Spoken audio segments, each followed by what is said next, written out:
go live gaan, Richard. Maar dan zeg ik wel even... Oh, er zijn nog aardig wat mensen aan het wachten. En daarna... Dan zet ik even dit liedje op.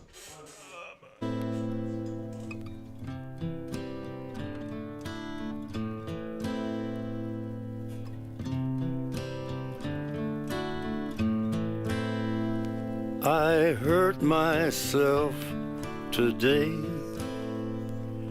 to see if I still feel. I focus on the pain, the only thing that's real. The needle tears a hole, the old familiar sting. Try to kill it all away, but I remember everything. What have I become? My sweetest friend. Everyone I know goes away in the end, and you could have it all. My empire of dirt, I will let you down. I will make you hurt.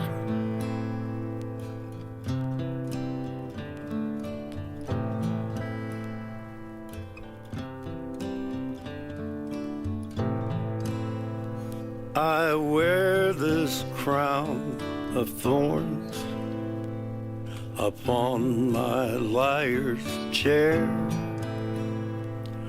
full of broken thoughts I cannot repair. Beneath the stains of time, the feelings disappear. You are someone else. I am still right here. What have I become? My sweetest friend. Everyone I know goes away in the end, and you could have it all. My empire of dirt, I will let you down. I will make you hurt. If I could start again, a million miles away, I would keep myself. I would find a way. Good evening, Prospect Radio crew. Thrasher here, live from the Gary White House. Ooh. With the man, the myth, the legend, and somebody I consider a good friend and I have a lot of respect for, Richard Cook, aka DROKZ. Respect back, man. The gatekeeper, the prospect, That's what he calls big me. boss. I don't understand why, but fuck it, it's an honor. It's great to have you here. I'll explain a bit to the viewers out there. You know, I had this idea in my head for a while. You know, like I do the Wonderful World of Wax shows, and we play a lot of different music there. And actually, it goes all over the place. And I sometimes tell stories, and you know what these records mean to me. And but you know, that's just my story. And there's a lot of people out there with their own soundtracks to their lives. And especially what I want to do with this show, which probably will be once a month, is invite people that I respect and look up to, from can be music, could be any other art form, whatever, to come here, pick 15 of their 15 songs that were important to them in their lives, that could have inspired them, that were like fun, that just, I don't know, can be a breakup thing, could be the best song you ever had sex to, I don't fucking know. I mean, it can be anything, you know. But, you know, especially out of the box, you know, because everybody here knows DROKZ, of course, as the hardcore legend. But, you know, it didn't start with hardcore, of course, did it now, DROKZ? No. My first single was Van Halen, Running with the Devil, ironically. So I was probably 6 or 8 or something. And that was my first single, and my first LP was Kiss Dynasty. But that's actually a good one, Kiss Dynasty. Yeah. It's the disco one, but so that shaped me a little bit. How old were you when you bought your first record? 6, I believe. 6. I bought my first turntable when I was 6 with my birthday money. Wow. Yeah. That is actually very young. Yeah. I was really young into music. I could be on my room playing records for ages. My dad was into things like Boney M, Beatles a little bit, Rolling Stones, that type of music. He likes also like George Baker, but that was not my cup of tea. Beatles. Also not. I really dislike the Beatles. See, and that's where we go right here. I fucking hate the Beatles. You know, right. And amen, my brother. And it's even this bad. I don't know if I'm a dick. Well, I can be a dick, but you know, my son started playing guitar, which I think is amazing. He's really good at it, and he's learning some really cool songs. And all of a sudden, he comes home with a fucking Beatles song, and we jammed together, you know. But I said no. No fucking way that song's being played in this house. I said, you're giving me the number of your guitar teacher now, and I'm gonna text him, no go. Because has he taught you Give Me Shelter by the Stones yet? Has he taught you, I don't know, any fucking Stones? Any rough song instead of the fucking Beatles? No, he learned the fucking Beatles. I said, well, we're not practicing that. So it's that bad. Amen, my brother. So amen. You know what That's I the right mean. education. That's the right way to raise your son, man. Hey, first, before we start, I want to give a big ups to all of you in the chat. There's quite some of you listening for a show that we only just announced. I salute you. Big ups, Michael Scholte, Elite Pauper, Freek. Freekie. You know you're going to be on the list for this one, you know. I need to get you here. Revax, Rihanna Wibbe, Sonne. Hey, Kin in the chat, of course, you know. I'm not inviting you because I'm not playing fucking Chinese music all night, you know. Jawel, Easton, shall we talk? Kin Notice, I see you, Madra, Gunkir, Joshua Boncha, C. I don't know, C, that's a good name though. Michel Scholte, Sanne, Adam Sanchez. How you doing in LA, my friend? Carl Humberg, Adam, Sai909, Jonah Lijnbergs. Elysium, Adrian Raimondo, the legendary Hard Sound. Damn, that's too many already for you, so we're gonna quit here. All we're right, gonna be all fucking night. Hey, first of all, DROKZ, it was your birthday, New Year's Eve, eh? Yeah, mate. How young did you become? 50. I keep it really on the low because I think birthday are bullshit, but yeah, I turned 50, mate. Damn. You feel any different? No, that's why birthday doesn't affect me. I just went to escape somewhere secret and no big party and no. I never did birthday parties also with the DJ thing. Yeah, I really dislike birthday. You know, it's 9 out of 10 times you're pleasing other people in your house because you're always running like, oh, you want to drink? Oh, you want to? No, that's not for me. So I just went away. Everybody sent a card to my lovely girlfriend. Mm-hmm. My girlfriend gave me all the cards. Thank you everybody for sending the cards and the great gifts. And that was it. And on with the program. So birthdays, nah. Okay, well, but you're running around because actually, you know, usually in the Gary White house, you can't see it here, which is a good thing. I'm never going to show you guys my bar because... it's pretty big, though. Yeah, I got quite a collection, but hey, Richard here, he made a cocktail. watermelon I fizz. didn't have to do it. So what is this? Cheers on that. This is 1 part vodka, 2 parts watermelon liquor, 1 part lime juice, not, do I say it right? Not lemon juice, but lime juice. Very important. Very anyway, important. Yeah. And then fill it up with some 7-Up.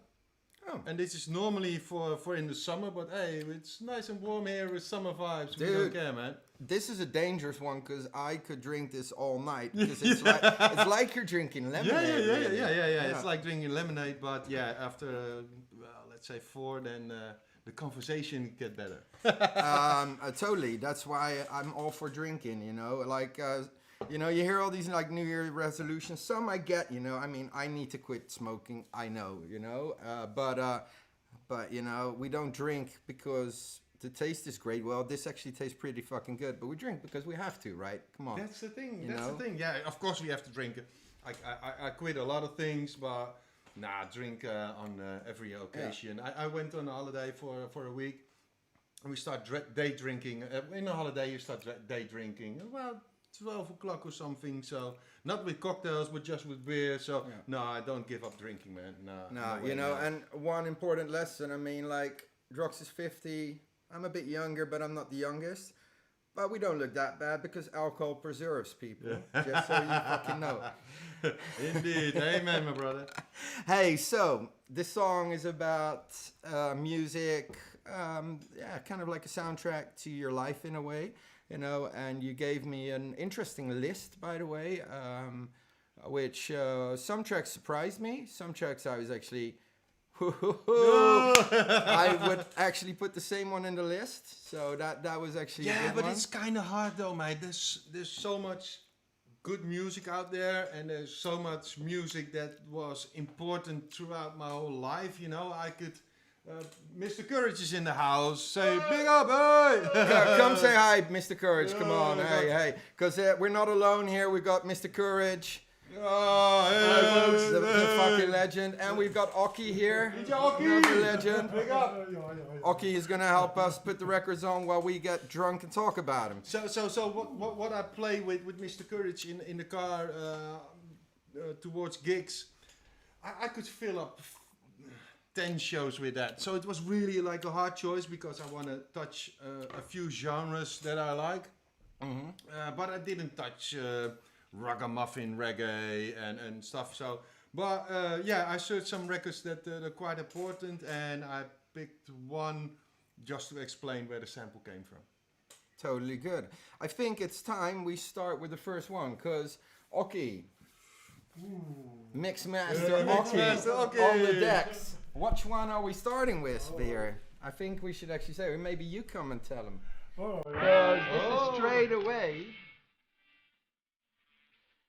I would have chosen this myself. AC/DC, you shook me. Oh, Night long, honey.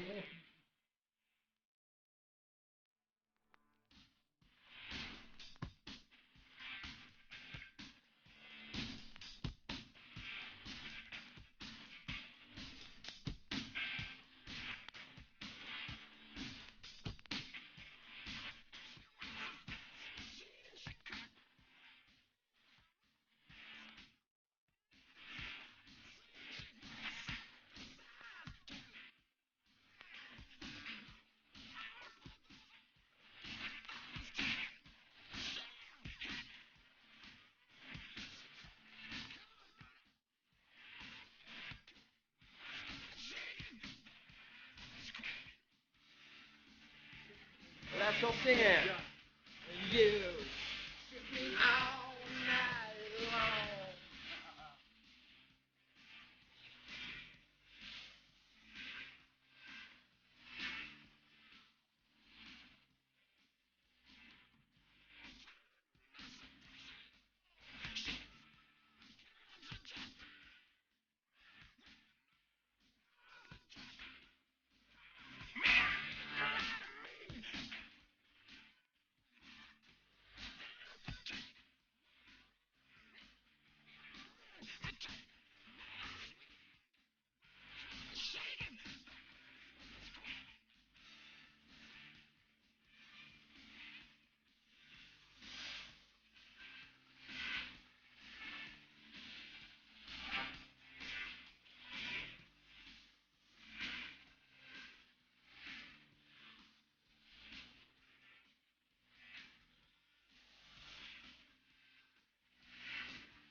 You Shook Me All Night Long Love by that song, mate. AC/DC. You know why I love this song? You could play this tune anywhere in the fucking world. Anywhere in the fucking world. And in all the bars, people will nod their heads, you know? Yeah. So I always give this AC/DC as an example that music doesn't have to be complicated to rock. We spoke about this actually in the past, I remember. Because I remember posting an AC/DC album, one of the later ones, and you were actually asking me, so how is it? I'm like, yeah, exactly like all the others, and that's why it's so good. Yeah, that's the thing. But sometimes in our scene, you know, they're always talking about, so, you know, the music has to be difficult, has to be really complex and this and that to be quality.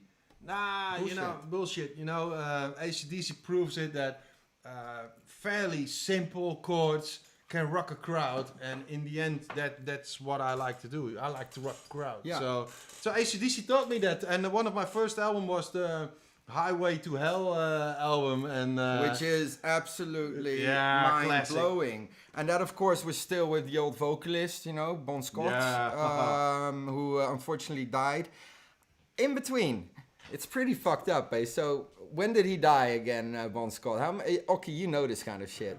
78 again? 78 or something, and then you got the new singer. And the funny thing is, it's now 2022, and the new vocalist, who's been in the band for 30 years or something, is still considered, I prefer the old singer, the new one's not that.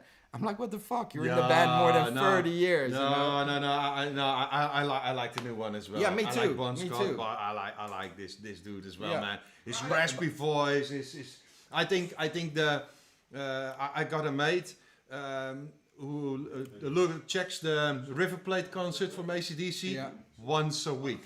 Every week, he said I have to listen to it every week, and if you look at that crowd, that is so insane. It's just the crowd, the whole stadium is like waving up and down, and that's a crazy concert. So salute to AC/DC. That was really like important for me. Yeah. A quick one in between. Yeah, Copyright Police. You know, the funny thing is, this is probably the only track that will be a problem. So after this show, this will be muted. Just so you know, there might be a quiet part because I'll have to take it out. Otherwise, it will not stay online. I think AC/DC did that pretty properly. Hey, I got a question about AC/DC though. Besides that, I mean, Highway to Hell was the first AC/DC album you bought. I mean, how old were you when you bought it, you think? I don't have a clue. I was young. I was pretty young. I bought several albums from the time. I got another Van Halen album.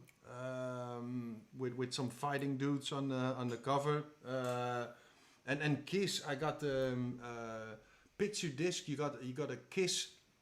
There were 4 albums. Yeah. And there were all solo albums by all the Yeah, artists. I know. And they were really shit. Yeah. I think actually the only one I can handle is by the guitar player. Ace Frehley. His solo is the least shit. I was fan of Gene Simmons, and it was a picture disc. So I saved it because it was a picture disc, but I've moved so many times in my life, so all those records would just passed away in the past. Yeah. So yeah, that was kind of records, and then slowly I went into reggae. Okay. Bob Marley, Peter Tosh, you know the more well-known reggae kind of things.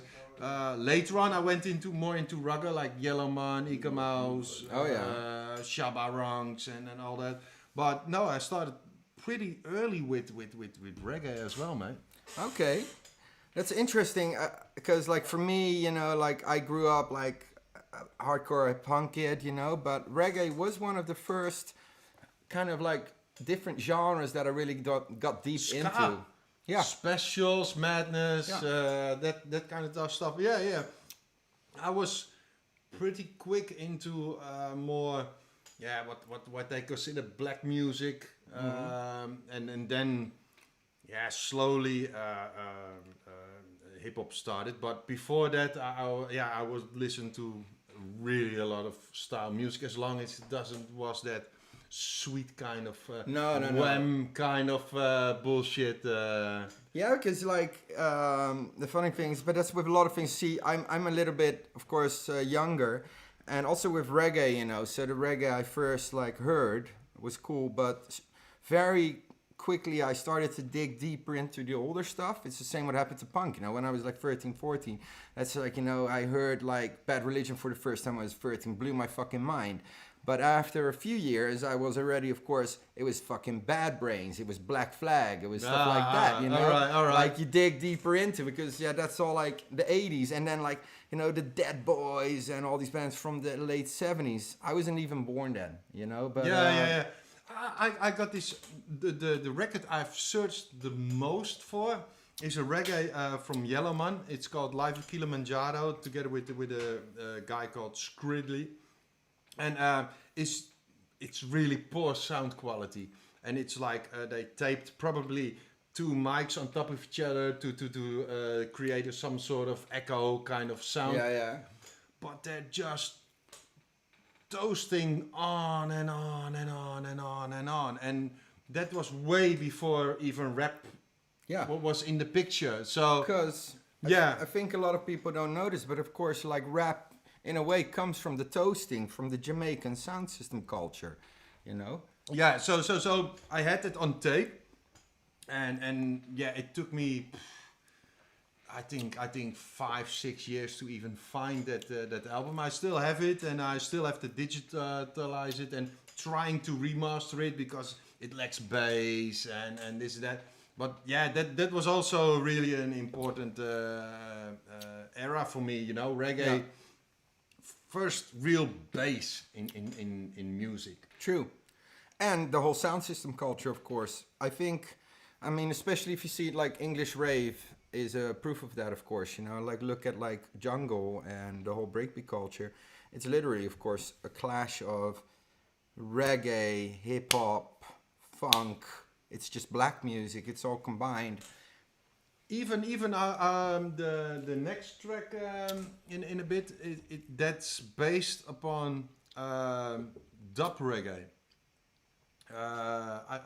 What was the volgorde van de lijst? Sputnik. Yeah. I'm gonna explain a little bit about the next Let's next do track. that. Yeah. A fun fact: Sigue Sputnik. I know this band through my older brother. You're serious? Yeah, All right. he was totally into it, so that's also why I thought it was funny. But one dude from Sigue Sputnik used to play in a punk band. Generation X. Oki knows everything. Shit. Oki knows. Generation Okay. X, yeah. With Billy Idol. Yeah. Generation X, yeah. Oh, Oki knows, man. Okay, all right. But Oki the knows. thing was, I always loved this track as a kid, but later on in my music career, I noticed how much it influenced me, because that was like one of the first records that used sampling with a dubbish kind of way, and just years and years later I discovered that the big mastermind behind that record was Giorgio Moroder. No way. Yeah, you know, from Donna Summer, I of course, Feel Love. yeah. What is seen by a lot of people as the first house/disco record ever. Yeah. So that guy gave us disco, in some sort of way house, and this kind of sampling, dubbish kind of sound. So if I listen it back now, yeah, it sounds a little bit with the vocals. It sounds a little bit gayish, like "Turn It Up," you know. But later on, I just realized how much it influenced. I like the staccato synth programming. You can hear it in my track, like really like staccato kind of thing, like going like, and it's almost like guitar playing, like So yeah, it influenced me big time, and I liked what they did really well with the sleeve. It was really like Japanese kind of really colorful sleeves with some sort of Transformers before the Transformers and stuff like that. So it was also the whole artwork. I was like, whoa. And the guys in the videos, they look really gay. Yeah, I know, man, I know. So I think we should actually play this. So Sigue Sputnik, you announce it. Yeah. Drox, Yeah, this yeah. is your night. Sigue Sputnik, Love Missile number... What was it? Yeah. And it's a way too long talking.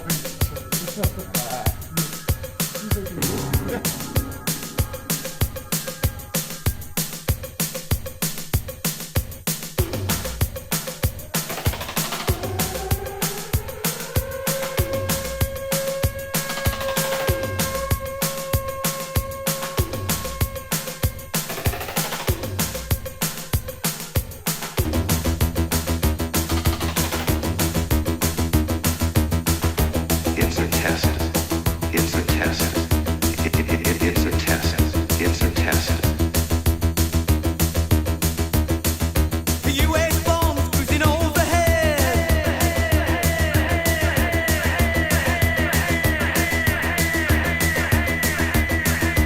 There goes my love, rocket red.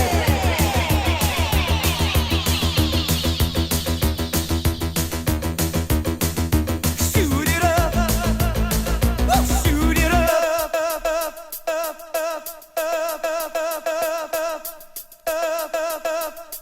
Let me tell you about my mother. Let me tell you about my mother. Let me tell you about my mother.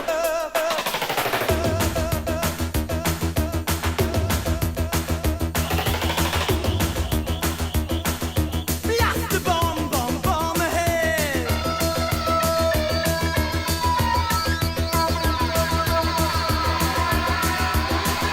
Multi-millions still unfed.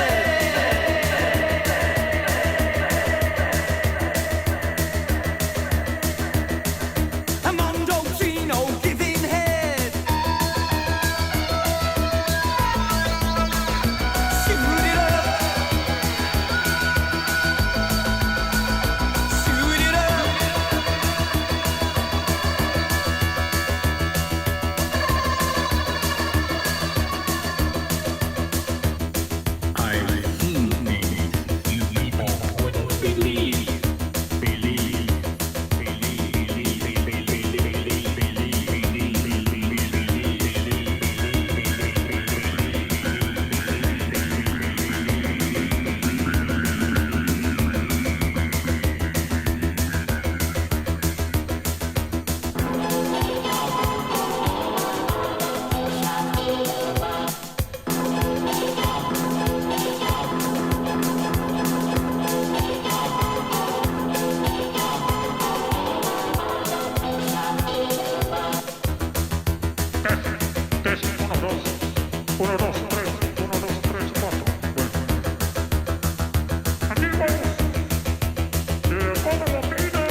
For those of you that just tuned in, Under the Influence, a new Prospect Radio show with DROKZ, a special guest.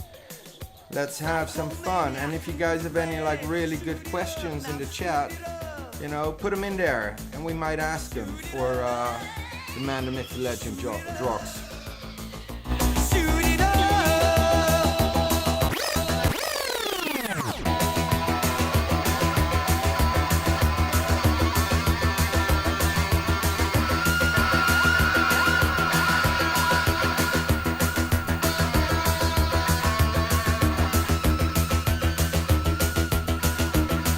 And guys, I don't sniff, salt anymore, you know. That's only when you're in England.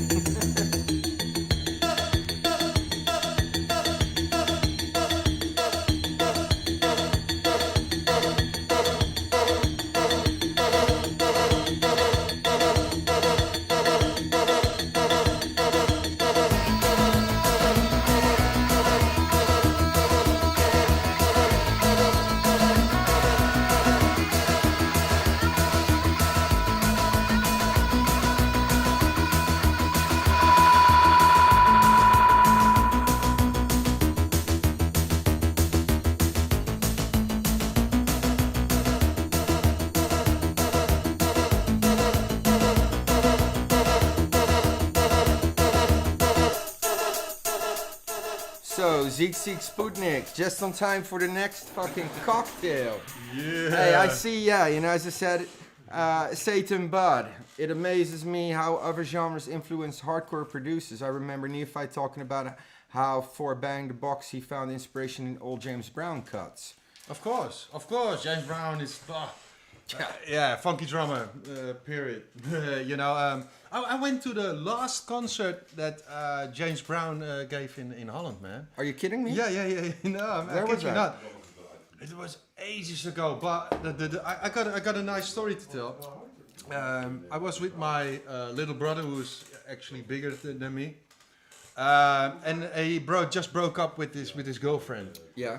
So James Brown plays "This Is a Man's World." So I see my little brother, I see it break him a little bit, you know. So what do? You give him a shirt, Yeah. you know, you give him a hug and this and that. And after that, James Brown plays "I Feel Good," and I see my brother just cheering up. That's the fucking power of music. That is the power of music. That's the power of totally. music. I mean, it can make and break you, you know? Yeah, absolutely. So yeah, James Brown every day, all day, every day. Yeah, me absolutely. too. Hey, so yeah, Sigue Sputnik. Okay, for a lot of people, I think in here, they've never heard this before. I mean, this was, I think, it was the 80s, right? Yeah, Sigue absolutely. Sputnik? Yeah, absolutely. I'd like to know how you even got into them. I mean, It was a top 40 single, I believe, and I bought the album. So I you know. because this is before Billy Idol, even, right? Or is it? No, after. Okay, after Billy Idol. No. So I bought the album, and yeah, I was really like, it was so different than all the other stuff. So that really gets my attention, and I played it a lot, and yeah, and just put it away for so many years, and then all of a sudden I took it out as like, oh fuck, Yeah. Sigue Sputnik, and then I hear like, all right, this might influence me a little bit more than I will admit, you know. So Yeah, because I think that's also interesting about this, because you know, you're known for hardcore and especially terror. I mean, you call me the gatekeeper on the round. I don't fucking agree, but you are definitely the gatekeeper of terror. I hope so. Yeah, well, that's a fucking fact. We don't even have to discuss that. Wikipedia should fucking say that. If it doesn't, they need to fix that shit. But this kind of stuff has influenced you, of course, because back then, when this came out, hardcore did not exist even. No. House didn't even exist. No. Hip hop didn't even exist. So we still had a long way to discover. But yeah, this was kind of important, and it was different. You were really there was only like 3 TV channels, so you had like this show called Top Up. Yeah, I know it. And when a band came on Top Up, and that was your source of information. And that was really clear, instead of what you now got, the complete jungle called internet, where you really have to search for the good stuff. But no, it was really simple. You had 3 channels. You had one music show, and you had one top 40, and that was your whole music world, I guess. Yeah. And after a while, of course, taping. School, of course. Taping, but You know. later on, what for me and Big Boy, really the most important show ever was, and we will come to that later, was the Soul Show. Because they had, we're gonna get there, man.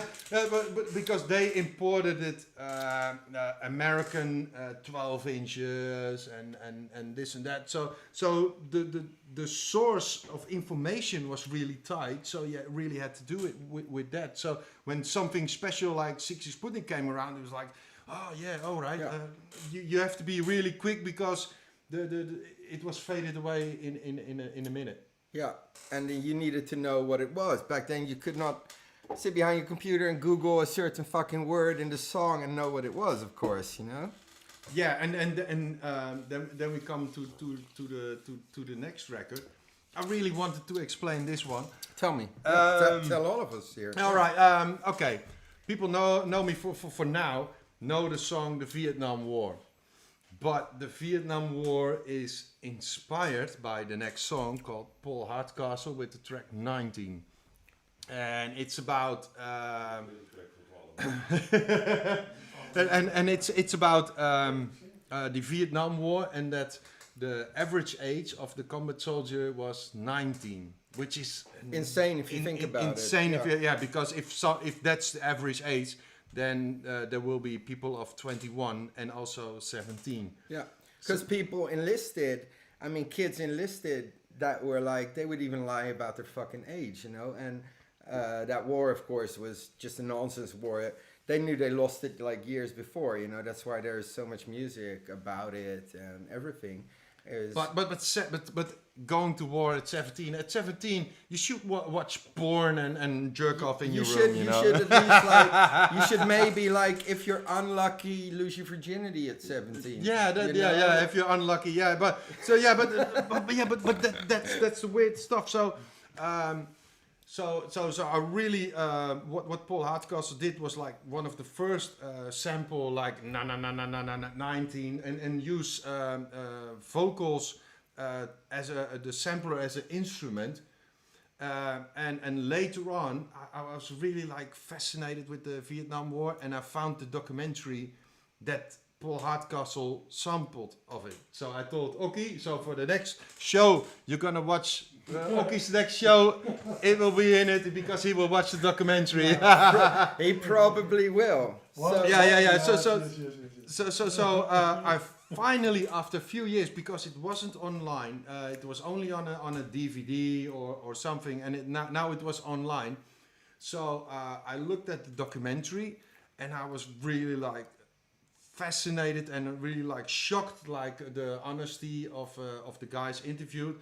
The guys interviewed came back from Vietnam and went into prison because they're just a little bit cuckoo of the war. PTSD Yeah. back then was not even Considered a disease, or Exactly. or I don't know. Can you is it imagine disease? your grandparents, like for instance, like my granddad, he fought for the English army, you know, in the Second World War. What these men from those eras and also from Vietnam, they did not talk even about it, of course, you know, because like No. you're a man, you know, you can't like You're not supposed to be weak, you know. yeah, I mean, exactly. But now, like almost every soldier that comes back from Afghanistan has PTSD or something like that, you know, like No. The thing is, if I know a guy who went into war with the Dutch military. Yeah. And what they do if they go to Afghanistan and they come back, they go to Greece for a week just to, you know, let off steam. But Exactly, yeah. But from Vietnam, they 84 hours after combat. So you shoot in some strange jungle. 48 hours later, you're at back home in at your society. girlfriend. Yeah. So you can't cope brain-wise with that. So Yeah. it's a really interesting documentary, and what I try to do with the Vietnam War is like make it a dance floor tune, but also a tune you can listen at home with a message in it. How twist and sick every war is. Every war, yeah. Every yeah, war but is, that's what I wanted to say. I wasn't saying like everybody has PTSD now, but I'm just saying now it's a common thing that is recognized. Yeah, I agree. I think that's Totally that's agree. more what I mean, and it's something that they actually, you know, they try to, I guess, in a way, like as you explained, you know, find a solution for it. But back then it wasn't the case. You just got put back into society, and then even got shit if you did not, you were not able to adapt. Yeah, and especially with the Vietnam War, the guys coming home. That's in the documentary as well. They got spit on and at the Baby killers. and then that. So yeah, so it's a really a really sad documentary. It's called the Vietnam. How would you pronounce it? Requiem. Requiem. It's on YouTube. You can check it out. It's in 3 parts put on YouTube. So the Vietnam War, the track is a spin-off from Paul Hardcastle's 19, which was a big hit in the 80s. Yeah, 85. So I was 6 then. Yeah. Let's listen to the track, Let's guys. listen to the track. Because I already noticed this is not going to be a 1 hour show, guys. This is a story of men who are victims of war. They fought the longest war in American history. They all saw heavy combat in Vietnam. Although they were all decorated for heroism, none of them received a hero's welcome.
Destruction.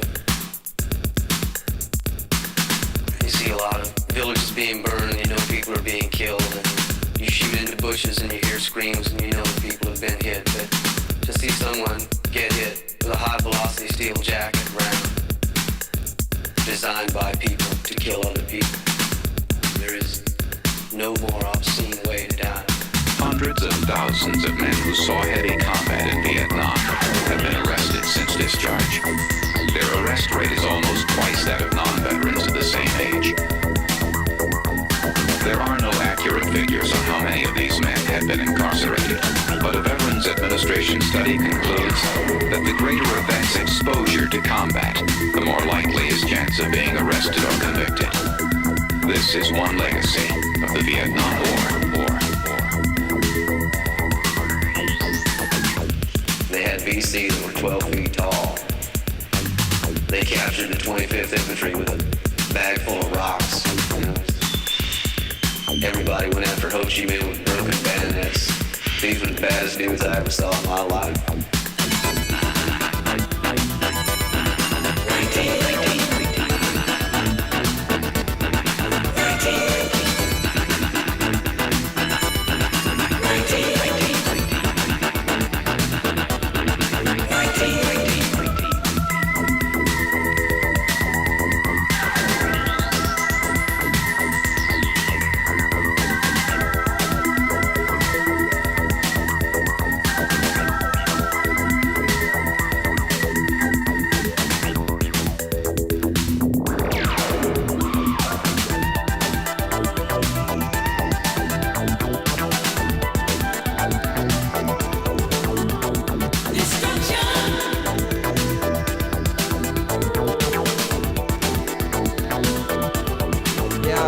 Under the influence with rock people.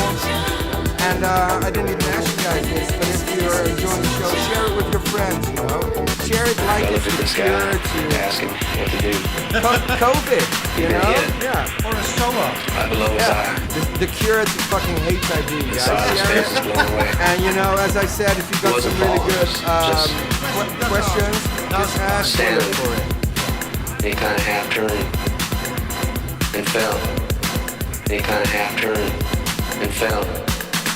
And then we came back and we were different, and everybody wants to know, God, what happened to those guys over there? There's got to be something wrong somewhere. We did what we had to do. There's got to be something wrong somewhere. And people wanted us to be ashamed of what had made us. They had no idea what it meant for 5 10 years now. All we want to do is come home. Why? All we want to do is come home. What did we do it for? All we want to do is come home. Was it worth it? I'll say. So,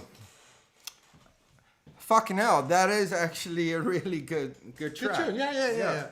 It's got if I'm not mistaken, it's got a 808 drum computer in it, which was like really a novelty at that time. So and it got Fairlight sampler, and which was one of the first samplers. So that's why he got the 19 effects, and that sampler was like really expensive. Still is. But how expensive was it back then? I think Stevie Wonder got 100,000 plus. Yeah. Are you kidding me? No.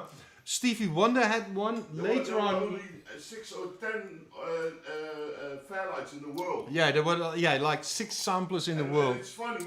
But what I want to know, come here, explain it, Mr. Courage. Come here, explain it. It's funny. You got a sample pack from the Fairlight, and when you listen to certain 80s tracks, they're filled with samples from the Fairlight. It's insane. Yeah, it's insane. You got Art of Noise, the dun dun dun dun dun dun dun, Yeah. dun from Moments in Love. All Fairlight. Well, there's so many tracks. The famous snare drum from in all the 80s tracks. You hear das, that snare drum. Yeah. It's in almost everything. It's a standard from the Fairlight. Okay, ABC, but what? owner of a Lonely Heart. That stab like dun dun dun dun dun. Yeah. Fairlight. Okay, but what I want to know is, so Stevie Wonder had one. Yeah. Stevie Wonder had How does a blind person? Well, sample. Well, Stevie Wonder was pretty rich. Stevie I Wonder think he got a few engineers up there, man, like in Braille. Makes you Stevie Wonder this, right? Okay. Hey, next song on your list. Do you know which one it is? I got a double story on that one. Yeah. First, when that track came out, I was in a youth center with a lot of hoodlums. It was really dodgy kind of youth center. And when that track came out and the DJ put it on, I really disliked the DJ as a person, but he got always the new records from Rhythm Import in Amsterdam. And he put on that record and everybody went totally nuts. Because this is, I think, definitely one of the most important albums to ever hit the fucking world. Yeah, absolutely. Because, I mean, you explain this. Hardcore without this album. Nothing. No. It changed the way of sampling. It changed the way of really noisy hip hop. It was aggressive. How can you put I don't know what kind of sound it got in it. It's like a flute from a really old James Brown record, I believe. JB's, yeah. So how can you make such an aggressive song with that? And it was like everybody was mind blown. Yeah. And the second story, it's it's a funny. He will laugh. Public Enemy was a few years ago in Nighttown. Yeah. Just so you know, I booked that show, guys. Yeah. Props to that. Oh, you're gonna love this story, mate. Okay. Mr. Kurtz, Big Boy, and Tails said, Public Enemy is coming, blah blah blah. And I said, I can't come because it's my girlfriend's birthday it was 11th of December. Yeah. So I can't go and blah blah. And they were teasing me, we got tickets and we're gonna go. And I can't go. My girlfriend's birthday. So girlfriend's birthday is there. Those motherfuckers showed up. It's like, we're just gonna say goodbye because we're going to Public Enemy. It's like, you fucking wankers. And there's like, and my girlfriend said, well, you will go with them. It's like, no way. She's like, yeah, I know how important this is. And that's when you found out, for sure, 100% sure, she was a keeper. Yeah, hell yeah. So I was like, shit, but I have to work the next day.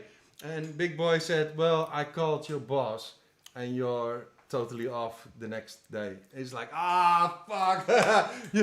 Thank you. And that's what Friends for Life are, man. Jesus, two in one here. But the story is getting better because Public Enemy goes on stage and says the first words, we're gonna do the entire album, It Takes a Nation of Millions to hold us back. In the crowd, for all the hardcore people, I saw MC Ruffian, I know. MC Ailey, Paul Elstock, and Party Razor, and a whole lot of. So when Chuck, the Public Enemy, did this song Rebel Without a Pause, which is the most important song soundtrack of my youth, I stood into the pit with Paul Elstock, and later on in the song I gave a box to Chuck D, and I was like, all right, my life is sealed. It's done. I can die in peace. I totally fucking get. You know what? Let's play the fucking song. Yeah. And after that, talk about it even more because. This, I got another story about Public Enemy. because really, Public Enemy, hardcore, but also, trust me, drum and bass and jungle. Without Public Enemy, would have never been the same. It's a fucking fact, period. Anybody tries to fucking say. Bomb Squad, the real Bomb Squad. Yeah, not agree on this. You know, Real Bomb Squad, hey. Brothers and sisters! oh my gosh. Brothers and sisters! I don't know what this world is coming to. Yes, the rhythm, the rebel. Without a pause, I'm lowering my level. The hard rhymer, where you never been, I'm in. You want styling? You know it's time again. D, the enemy, telling you to hear it. They praise the music, it's time to play the lyrics. Some say no to the album, the show. Bum rush the sound. I made a year ago. I guess you know. You guess I'm just a radical. Not on sabbatical, yes, to make it critical. The only part of your body should be partying too. Pass the power on the hour from the rebel to you. Hey, yo, Chuck, man, I don't understand this, man. Yo, you got to slow Flavor down, man. Radio, suckers never play me. On the mix, they just okay me now, known and grown. When they're clocking my zone, it's no sneaking and taking everything that the brother owns. My calling card, recorded and ordered. Supporter of Chester Mart, loud and proud, kicking live. Next poet supreme, loop but true, bazooka, the scheme. Flavor, a rebel in his own mind. Supporter of my rhymes, designed to scatter a line of suckers who claim I do crime. They on my time, dig it. Hey, yo, Chuck, I think we take it short. Show 'em this is Cole Medina, man. Come on, kick it. Terminator X. Terminator X. Terminator X. Terminated. Yo, Chuck, you're getting them nervous. They can't handle this. They're gonna break down. From a rebel, it's final. On black vinyl, soul, rock and roll, coming like a rhino. Tables turn, suckers burn to learn. They can't disable the power of my label. Def Jam tells you who I am. The enemy's public. They really give a damn. Strong Island, where I got 'em wildin'. That's the reason they're claiming that I'm violent. Never silent, no dope, getting dumb, nope. Claiming where we get our rhythm from. Number one, we hit you and we give you some. No gun, it's still never on the run. You wanna be an S1, Gripper tell you when, and then you come again. You know what time it is, impeach the president. Pulling out my ray gun, zap the next one, I could be your shogun. Suckers, Don't last a minute, soft and smooth, I ain't with it. hardcore. Raw bone like a razor, I'm like a laser, I just won't phase ya. Old enough to raise ya, so this will phase ya. Get it right, boy, maybe I will praise ya. Playing the role I got soul to. Voice my opinion with volume. Smooth.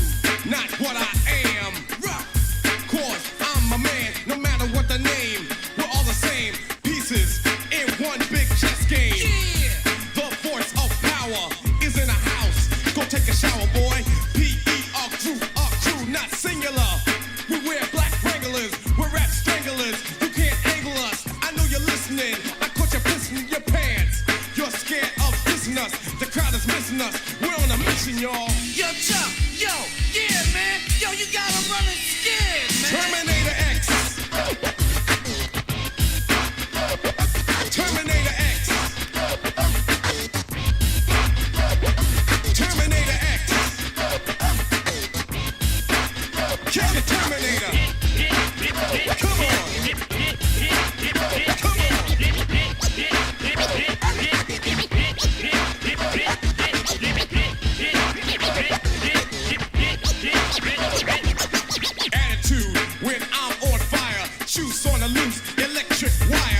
simple and plain. Give me the lane, I'll throw it down your throat like Barkley. You see my car keys, you'll never get these. They belong to the 9-8 posse. You want some more, son? You wanna get some? Bum rush the door of the store, pick up the album. You know the rhythm, the rhyme, plus the beat is designed so I can enter your mind, boys. Bring the noise, my time. Step aside for the flex, Terminator X. Yeah, that's right. This jam is rated Cole Medina, boy. That's right, Cole Medina. That's right. We showing up in EFFECT, other known as Effect. You understand what I'm saying? Yeah, boy! Oh my fucking gosh! It's so nice you want to play it fucking... Okay, sample check. Sample check. The Understream remix. It's got this sample. How many fucking tracks are there in the universe that have sampled Public Enemy? We don't If even you got fucking... €1 for each track, you could buy a house. Yeah, easy. Easily. So- Alright, so you want to hear 2 stories? Yeah, well, 2, 3, whatever.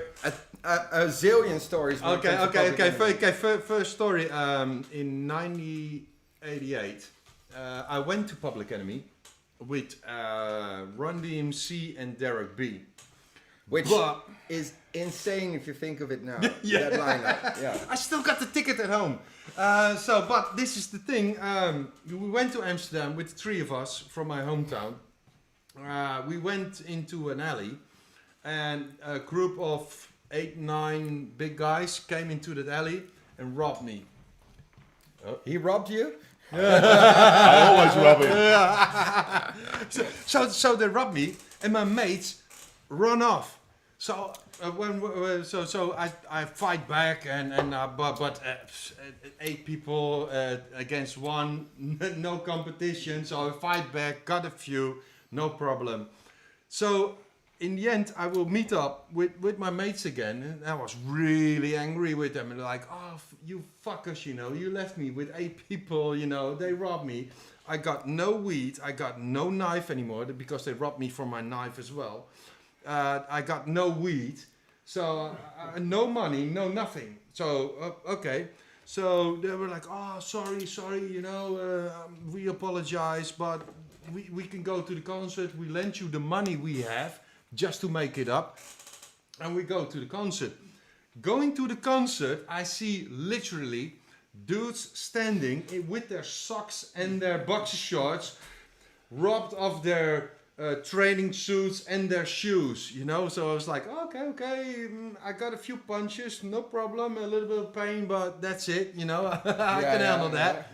But I still went into the concert. So I arrived at the Jaap Edehal. My mates went in, gave me money for a ticket, but I went into the ticket office. But it was too crowded, and I was 17 or something, and there were really like big black guys, like. So it was one big mess. And at one time they say the show is sold out. Show is sold out. There are no more tickets. It's over. So it went a little bit quiet, but the small hustler I went into the ticket seller.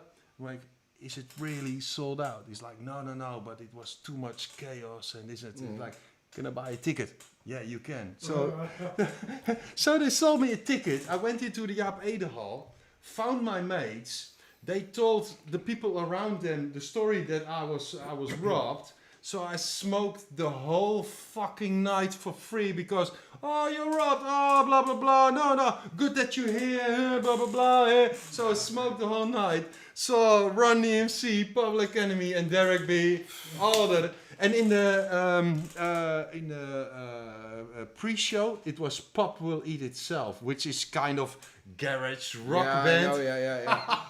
I've seen never ever someone get thrown off the stage like that band, and they couldn't help it. It was like really shit. Yeah, but it's like, how do you even come up with that? Pop Will Eat Itself. At a hip hop concert, you know. Yeah. It was all training suits, you know, and jackets with the fur hoodie and all that. So okay, second story about Public Enemy. I played at Lowlands, the festival. Yeah. And I played at the 24 hours stage. Yeah. That's a really other big story, but they gave me, because they didn't have other bands, they gave me the black band, which was access all areas. So I was really on E the whole night, and in the morning it was Public Enemy. So Flavor Flav just walked past me, and I was like, Flav, can I get a picture with you? And he's like, yeah, I'll speak to you later. And I was like, yeah, he's never coming back, you know. But he came back. And he's boy. Yeah. And he came towards me, and he's like, I was like, I have just one question. And he's like, yeah, I already know. And he's like, compared to me, he's really a sure dude. And he But he's got a bigger watch though. Yeah, that's true. But he went into my face and he's like, yeah, boy. And I was like, oh, okay. Now I can die. Yeah. But that realized me. Sometimes people ask me like, can you shout the thing Thunderdome? Like, Thunderdome. Like a few people in the chat were already, like Subsonic's here, Thunderdome. Yeah. Thunderdome. That kind of thing. So I I realized that got the same impact that boy from Flavor Flav got towards me. So those are two really big Public Enemy stories. The one in Nighttown I will never ever forget, because that was like really precious. But I also can't forget the whole 1988 story in the Jaap. Yeah, that's one that I of course missed out on, you know, because I was too young. I was 9, but but the Nighttown show, or the what? It was the what then props already. for that, man. Props for that, and props to Public Enemy, because they did the show we talked about in the Sigue Dome, and it was without Flavor Flav, and Public Enemy without Flavor Flav is like. It missed something, you know. And like AC/DC without Bon Scott. No, but it's like AC/DC with Axl Rose on vocals. That makes no sense. Yeah, that makes sense. That but makes I sense. was there as well, you know, in the Ziggo Dome. But then again, that night, I mean, it's not on your list, which kind of surprised me. But who saved that fucking night? Oh, absolutely. And DJ Premier is my all-time fucking hero as a DJ, man. But seriously, like, Wu-Tang on that Legends of Rap tour in the Ziggo Dome, because, you know, De La Soul, it was pretty boring, let's be honest. Then you had Public Enemy without Flavor Flav, it just was not the same. But Wu-Tang... And the son of the son of Older the Bastard doing his fucking He nailed part. it. Fucking hell. That night, for me... On that night, Premier did a trick. But you were there. I was We didn't see each other, of course, On that but night, DJ Premier did a trick with a record that will be later on. Oh, okay, good. Good. Let's move on, because, you know, I know how this is gonna go. If we don't, we'd be here all fucking night. All right, and which is fine. The next song, which is the next on your list? I can actually look at because I made a picture of your list here. The next song on your list is Loose Ends. Ooh. Yeah. Tell us something about this. Okay, my guilty pleasure is 80s soul. Absolutely, 100%. That's something that no one expects from me. I like Alexander O'Neal. I like BB and 1 second in between. Hey, Ian, sorry, we do not diss Brian Johnson. We will never diss. Just so you know. You know. And in between, before we go to the next ear spent here, says they had a discussion about who was sampled most, of course, well, definitely Public Enemy. And she's saying we came up with DMX, Sam Jackson, and Durst and Exhibit. I don't agree in that list. Do you?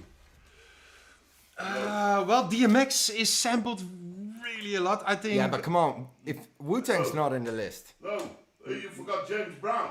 James Brown is in Public Enemy. Most samples, but I think DMX is really... DMX has been sampled a lot. Exhibit right as well. That's right. Don't forget the Amen. Yeah, but the Winstons... Yeah, let's competition is none. Number one in the list. I think it's Public Enemy. Yeah, I think yeah, it's Public totally, Enemy. totally. It's really a lot. Okay, but back to the next one. Okay. So my guilty pleasure is 80s souls. I like Alexander O'Neal. I like BB&Q band.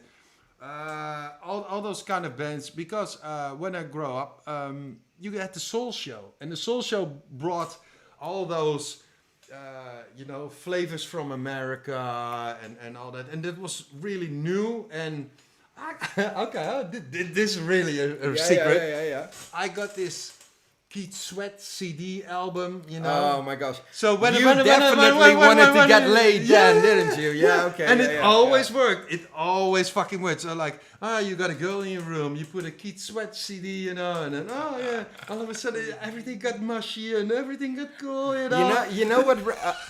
I'm just going in here. You know what record was like that for me? And this is actually a lesson, guys and girls out there. Guys and girls. Okay, so you've got that special girl or boy that you've been trying to kind of hit on for ages, and she's finally in your house, or he's in your house. Put Let's Get It On by Marvin Gaye on. Oh! And if that does not trigger anything, call a fucking Uber for him. Go to bed, masturbate, and fall asleep, because it ain't fucking happening. The Keith Sweat album was Make It Last Forever. But we when on tour with Big Boy, we can put 80s soul for all night long, man, and we're just like lounging, like even if the booking is shitty, we're putting on some hip hop or 80s soul and just loving. And this track I'm gonna put on is Loose Ends. It's hanging on a string. It's got an 808 kick drum, which was really in pre hip hop, and I can still listen to it, and it still sounds really warm and all that stuff. So I really like the tune. No shame at all. Never. Okay, and I'm gonna make a new cocktail. And No. Freek, I'm making the next one. Freek knows this cocktail. You announced this. Okay, Loose Ends, hanging on a string. Love it. Salute.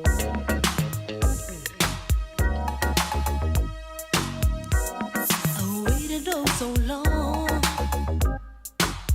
for you to come to me. What did I do wrong? It's all a mystery to me. Baby, I feel it too. What am I supposed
were waiting, contemplating.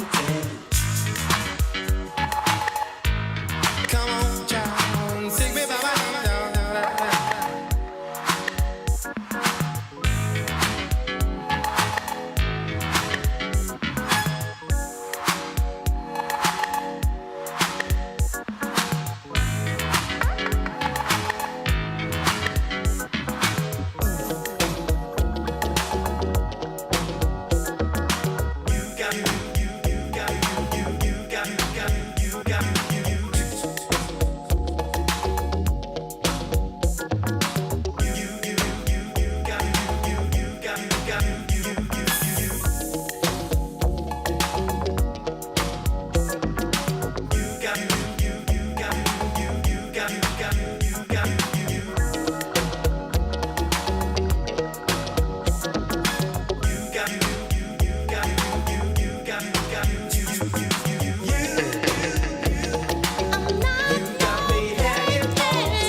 And we're back. And we're back. And Garrett made a really good cocktail, man. Cheers. Cheers on that, man. What's in it? This is, I made a syrup of honey with rosemary and mezcal, which is of course the king of the tequilas, you know, good mezcal in it, and some lime juice. That's it. All right. Shout out to Lime Wax. Shout out to Lime Wax. Hey, this track just now. You know what we used to call this genre, because I used to work in a record store? Blij dat ik glij. Yeah.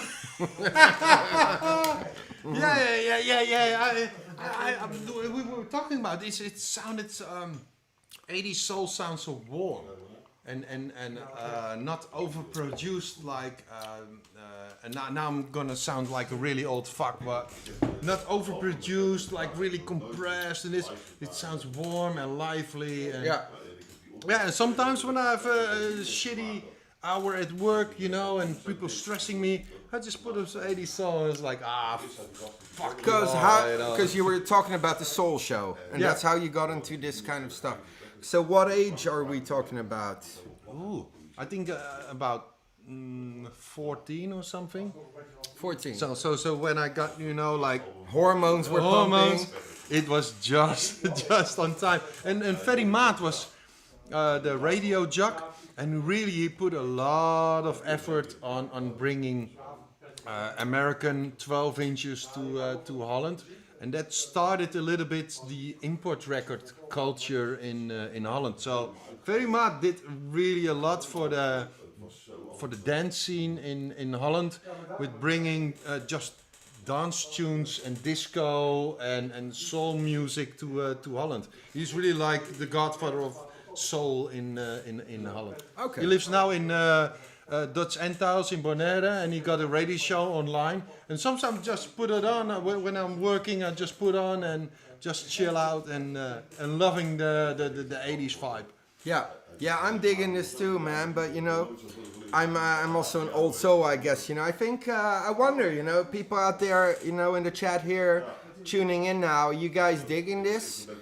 Is it like new for you? We'd like to know, you know. I mean, I would like to know, and also give us a thumbs up if you're up with this, because it's the first episode. We're just getting there. I'm super happy to have this man here, because there's so many stories to tell. But it's very clear that this is not a show that can be done in an hour. So we're still I think we're up to track 5 now only.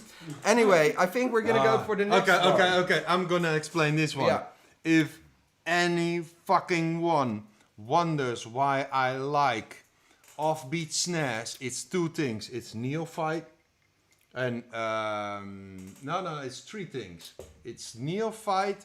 It's that dude from +8 Records. I will search it up, and it's this band because I love till the day I love offbeat snares.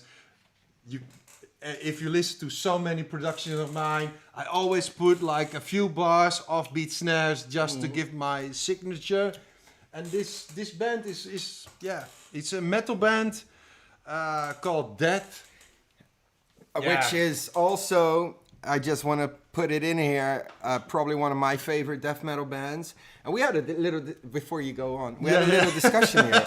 Because I finally managed to get Symbolic on vinyl, which I paid a lot of fucking money for, way too much. But I was so happy because it was a very important album for me when I was like 13 or 14 it came out. And then I get a message from this man here, and I'm fucking stoked. I finally got Symbolic, which will never be repressed. He's like, yeah, but it's not as good as Scream Bloody Gore. I'm like, wah, wah, wah. But okay, to move on here on the death thing, because this is also, I was super happy you chose this in your top 15 because it's diversity, mate. It's diversity. And it's offbeat snares. This really struck a nerve with me when it came out. I got it on LP and later bought the CD. I also have to get a small mention. Scott Burns, I believe, produced it, and he produced a lot of my favorite metal bands from that era. Yeah. I got the Possessed. Now I'm gonna strip a little bit. Yeah. I got the Possessed. Oh! I got the Possessed. That's also a band. Tattoo on my lower back. Yeah. Oh, you got the LP here. I've got all the Possessed albums. Come on. Shit. Yeah. I'm actually a bit. All right. Here, Possessed. Possessed. But the best Possessed album. Seven Churches. Oh yeah, see, that's what I wanted to hear. Cause Seven Churches. Maybe we'll put that. Mate. Yeah. Of course. I got the tattoo from that one. No shit. Moving on here. Yeah. Oh. See, there's too many fucking important records out there. But okay, move on to the death one. So man, Infernal Death. Yeah. I just love it. Just play it. DJ Oki, just hit it. Yes.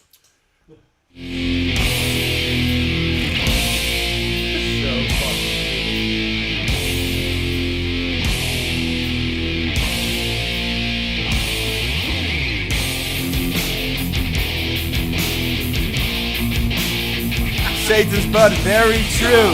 Yeah, absolutely.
So,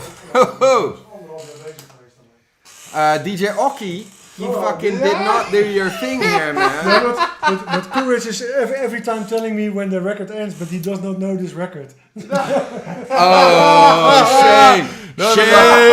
Shame. No worries. If they have a good time, I'm having a good time as well. Yeah. Hey, so I want to straight away say, Pyrox, you said not what I was expecting from a hardcore podcast. And that's exactly why we're doing this, because a lot of the artists that you guys know from any of the, I don't know how you got into hardcore or drum and bass or whatever. It doesn't matter, these, a lot of the artists, almost all of them, they've got their own stories, and they did not start with hardcore, a lot of them, especially the older generation. Come on, when you were young, there was no hardcore. There was no hardcore. I mean, I heard this, it was great, Lemmy, Motorhead, you're wearing the shirt. He literally, he said that before, when he was young, rock and roll did not exist. Can you imagine that? No, I get. Yeah, but what I explained. It's the same kind of thing. To explain to you, I was at my peak at the mid '90s. You can get it in the book, and so I was in the mid '90s, and Akira was already way ahead with the terror stuff. But I didn't know it. He opened my eyes because I didn't know it was there, and especially with the age we got and Oki got.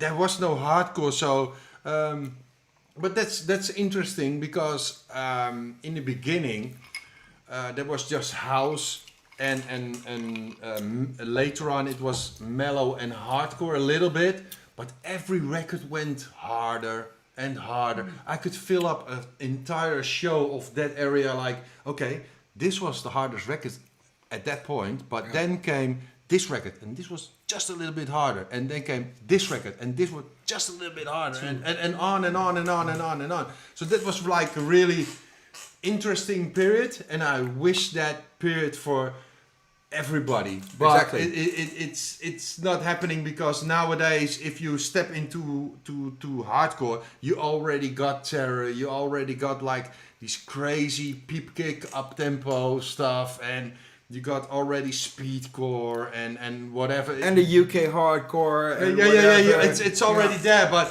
in the beginning, I wish that period to anyone, because that was like really exciting. Going to a record store, it's like, you got a harder record than this one.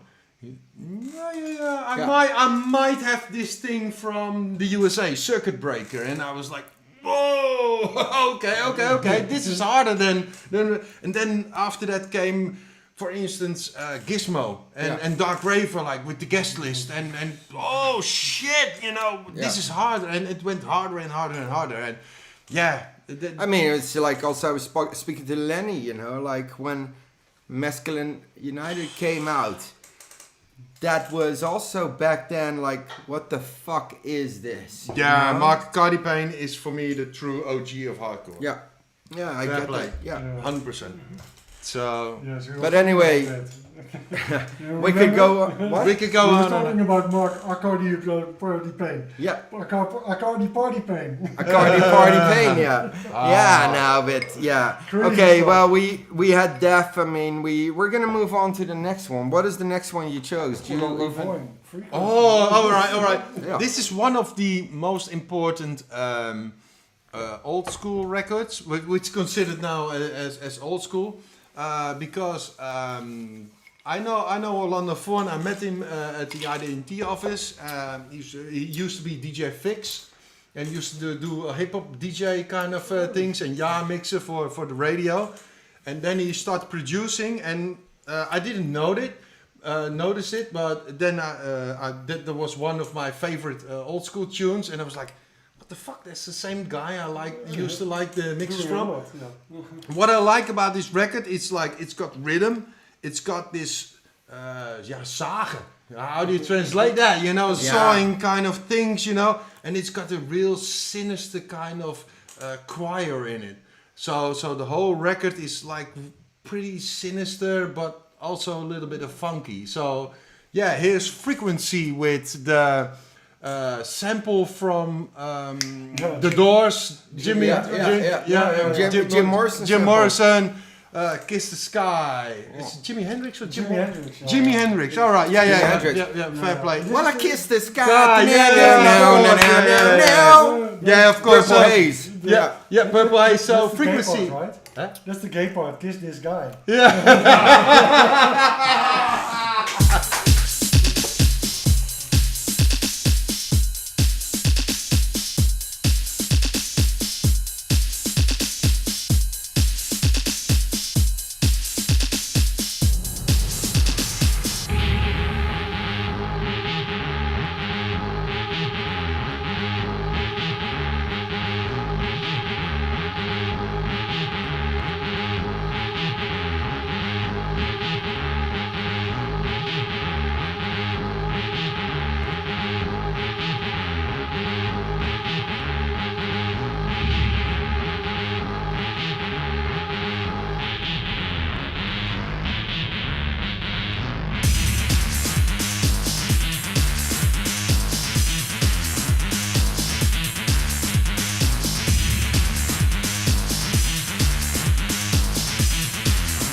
Big ups, Niels. I see you, lover.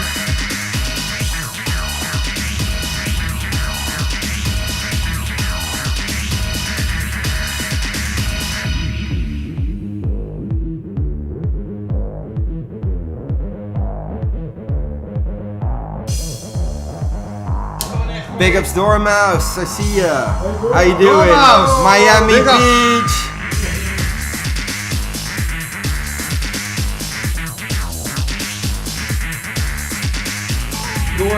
Niels. Big props, ouwe.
tune. I just love this tune. I just love this tune. Yeah, we were talking about this. This is, you know, and we've all grown older, I guess, you know, in a way.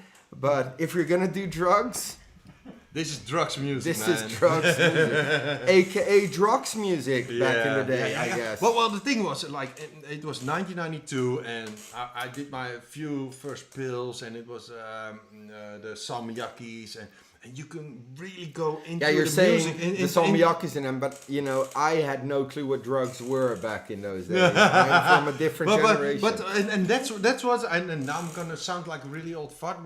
What I really miss these days is like really repetitive music that you really sucked into the music. So if you ask me, you wanna have some goals into the future? Yeah, I want to do an album with really repetitive music and not made with the loudness war. Yeah. So no 0 dB RMS or just really. But the whole loudness war, what it did, of course, it took away dynamic, you know? Why is it that if you listen to an old Stones album, or if you listen to Marvin Gaye, if you listen to fucking even Chuck Berry, whatever, it's like the person's playing in your fucking living room. Yeah, Why is yeah. that? Because there's headroom. You know, there's the dynamics there. And with the whole loudness war, of course, for people that don't understand what we mean, it's like if you have like an MP3, put it in your computer and download Audacity. And what will you see? You will see this wave pattern that's a block of cement. Yeah, absolutely. You know, but what does the block of cement do? It takes away the air to breathe of a song. Reverbs and really the whole kind of thing. So what my goal is like in the future I'm gonna make an album with repetitive music, with lots of reverbs and a really dynamic kind of sounds. And if no one buys it, no one buys it. If someone buys it. I don't. I'm at that age. I don't give a shit. And I got a day job, and my mortgage is done. You know. But that's the thing I'm missing nowadays with music. It's like dynamics and music that will suck your brain. Yeah. Into the vibe, you know. Just going in here, and Niels also said, Niels van Lingen, big ups, Niels -3, Niels of course. He says, one of the few old school records I almost fully play out with when mixing. Right. Big up. Of course, you know. Maximum respect to Niels, man. Yeah. You know, I had this, of course, I'm a bit later, you know, because like, actually, when I was like a teenager, I fucking hated rave. It wasn't like I was, but you know, I was a hardcore punk kid, so it was like two different worlds. You know, I think I told you this before. Yeah. When I was like 15, I got terrorized by gabbers in my neighborhood. I just came back from England, and I literally got terrorized by all these fuckers because I was some punk kid. So you know, the stupid thing is, I actually liked gabber. But I couldn't tell my friends that. Okay. But I got terrorized by these people. So, like, for me, it came much later, you know. I was working in Nighttown, and, you know, you had raves there. And I think the first, well, actually, I'll be honest, first time I took a fucking pill, an ecstasy pill, I was like 21 or 22. Oh, that's a reasonable. I started at 20, mate. Okay, so yeah. Yeah, I will. But a world opened up for me because all of a sudden I understood what was going on in the basement of Nighttown every fucking weekend with the techno. Because all of a sudden I'm like, whoa, I fucking get it. Yeah. And around that time, like for me, which was an important record, of course, you know, it's not a 90s, like 92 thing. But when Loud Boxer by Speedy J came out, you know, he also released the 200 loop fucking vinyl. That one blew my mind because it had that same thing. It was this repetitive kind of, just these, you got sucked in, you know. That was the power of techno back then. Yeah, and later on, that's why my respect to Manu goes for forever. Yeah, me too. Someone. I fucking love Manu. So if big someone up, can suck you in with a DJ set, it's fucking Manu. And nowadays, with all the and I'm trying not to be an old fart that's complaining and blah blah blah, but I wish that the new generation would open up to a set like Manu and just Yeah. all right, open your mind up, let Manu play, and let him suck you, suck into your brain. That dark fucking twisted universe. And that he's fucking bringing. and you will go further than your EDM stylish hardcore. That's You're gonna go nowadays. down this fucking rabbit hole. yeah, and forget about your work, your girlfriend, Your your problems. shitty problems, and all that, and just go. And for that it. is that was the power, and I think should still be the power of rave music, of course. You know, 100%. I think in a way that's like even, you know, what is the power of like an old funk record? They would go on for 50 minutes, even in Fela Kuti, something like that, 20 minutes of just grooving, and that was, of course, I think for us white kids, just saying, was this thing, no, you know? fair play. Yeah. Yeah, no. That's the power of music. The music can affect your mood. You know, can make you happy, can make you sad, can make you this, but also can put you in another. That's why I don't understand the concept of trance anymore. I understand that special trance, what they have, you know, psytrance. That's based on actually trance, but what Armin van Buren does had nothing to do with the word trance at all. You know what I mean? Well, maybe trends. with Yeah. the D, but, you know, yeah. But anyways, we're not talking about negative. We're talking about positive. Yeah. What's the next tune I got on my Oh, list? yeah, you got Johnny Cash. Oh yeah. All right, I like It is hip-hop. punt, I have to say, you're right. You know, the old free party techno 20 years ago. I mean, I'm gonna. Oh yeah, absolutely. Yeah, I'm gonna do some those are- promo here. I mean, like, you know, we're re-releasing all the old Spiral Tribe stuff on Prospect. I don't know if I told you. We're doing big up, mate. seven vinyls with all the old stuff by ours by Crystal Distortion, 69dB, all the classics from Network 23, Drop Bass Network, you know. And that shit, I totally get what you mean. That's also got that. That can get That's you got into that this vibe. fucking Yeah, zone yeah. for hours and hours and hours. and hours. Yeah. All right. And the vibe, Next the one. vibe is also in the style of DJing, right? Absolutely. Totally. I had a conversation with Paul Oslock, and he was telling me that when he was playing Energio in the beginning, he was playing the record and he was playing the outro as well. No problem. If you just had the bass dropping for a minute or 2 minutes and the Bit new closer record to the comes mic. in.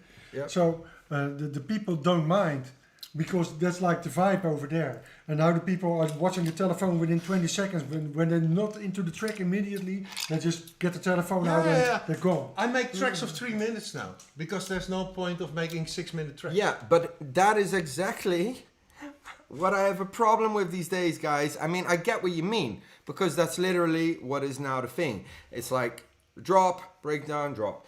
But it's radio as well, you know, like bands these days, you know. It's and I sound like an old fucking fart complaining, but then again, I am an old fart complaining, so this is what I sound like. You know, remember the following.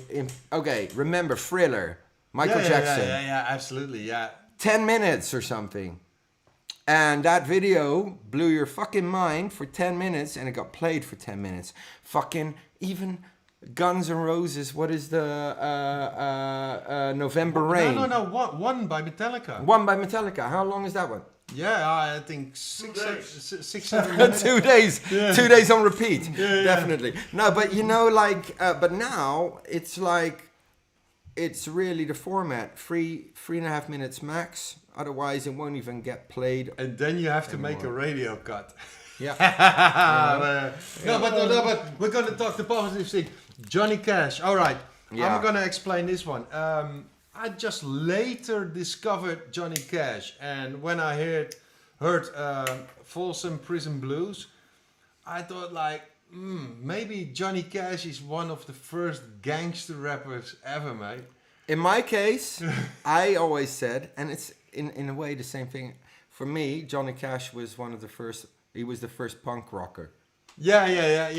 If you listen Gangster to rapper, punk rock, doesn't matter. Folsom Prison Blues is universal. It's colorless. Yeah. A white guy from the in England called the Estates, or in Holland we call the Volksbuurt, or a black guy from a shitty borough, or the Bronx, or if they hear Folsom Prison Blues and they know a few guys who are locked up, they understand, man.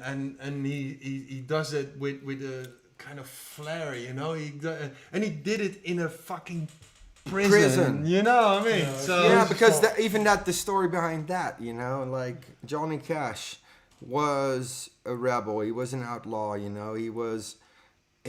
But he appealed after a while mostly to, of course, religious people, to kind of like mainstream people. And when he came up with the idea, I'm going to record this fucking live album in a prison, the record label went nuts. They were like, yeah, but this is not your people. And why are you dressed in black all the time, so somber? And you're playing for rapists and for murderers. And your following will not get this. And he's like, well, then they're not true Christians, are they? Right? No, because like if you're a Christian, even you should respect. And I'm not a Christian, but I mean, I'm just saying, you know, love thy neighbor, this and that, whatever. But this dude, he went into the prison. Yeah, San Quentin, and he played, and he got instant as a white dude. He created a fucking riot. Yeah, riot. Got the respect from the prisoners, and it was one of the best sold albums ever. Great. Yeah. Let's do this. So you announced it, DROKZ. Yeah, Johnny Cash, Folsom Prison Blues, timeless as fuck. We played it in the car as well, big boy.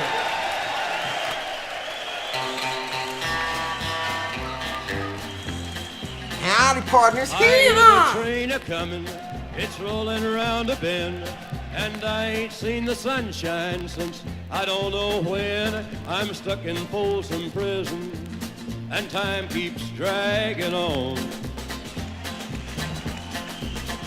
But I hear that prison coming on all the San Andreas.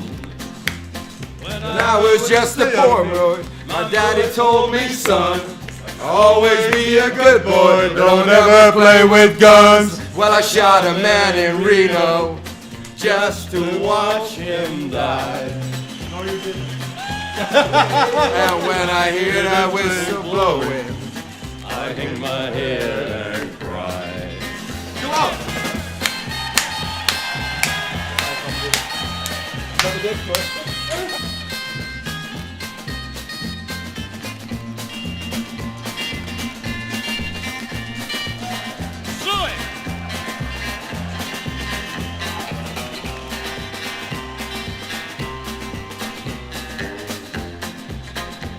I bet there's rich folks eating from a fancy dining car.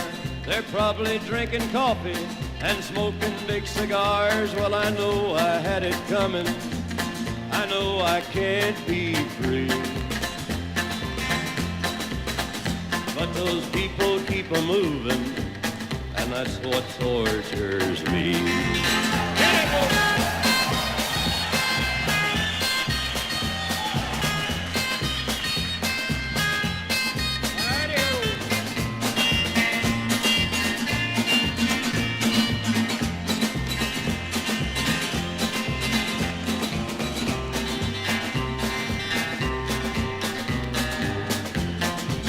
Well, if they freed me from this prison, if that railroad train was mine, I bet I'd move it on a little farther down the line. Far from Folsom Prison, that's where I want to stay.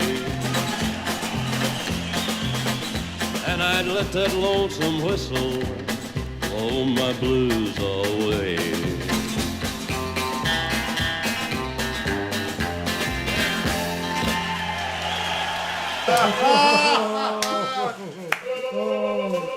Yes. Yes.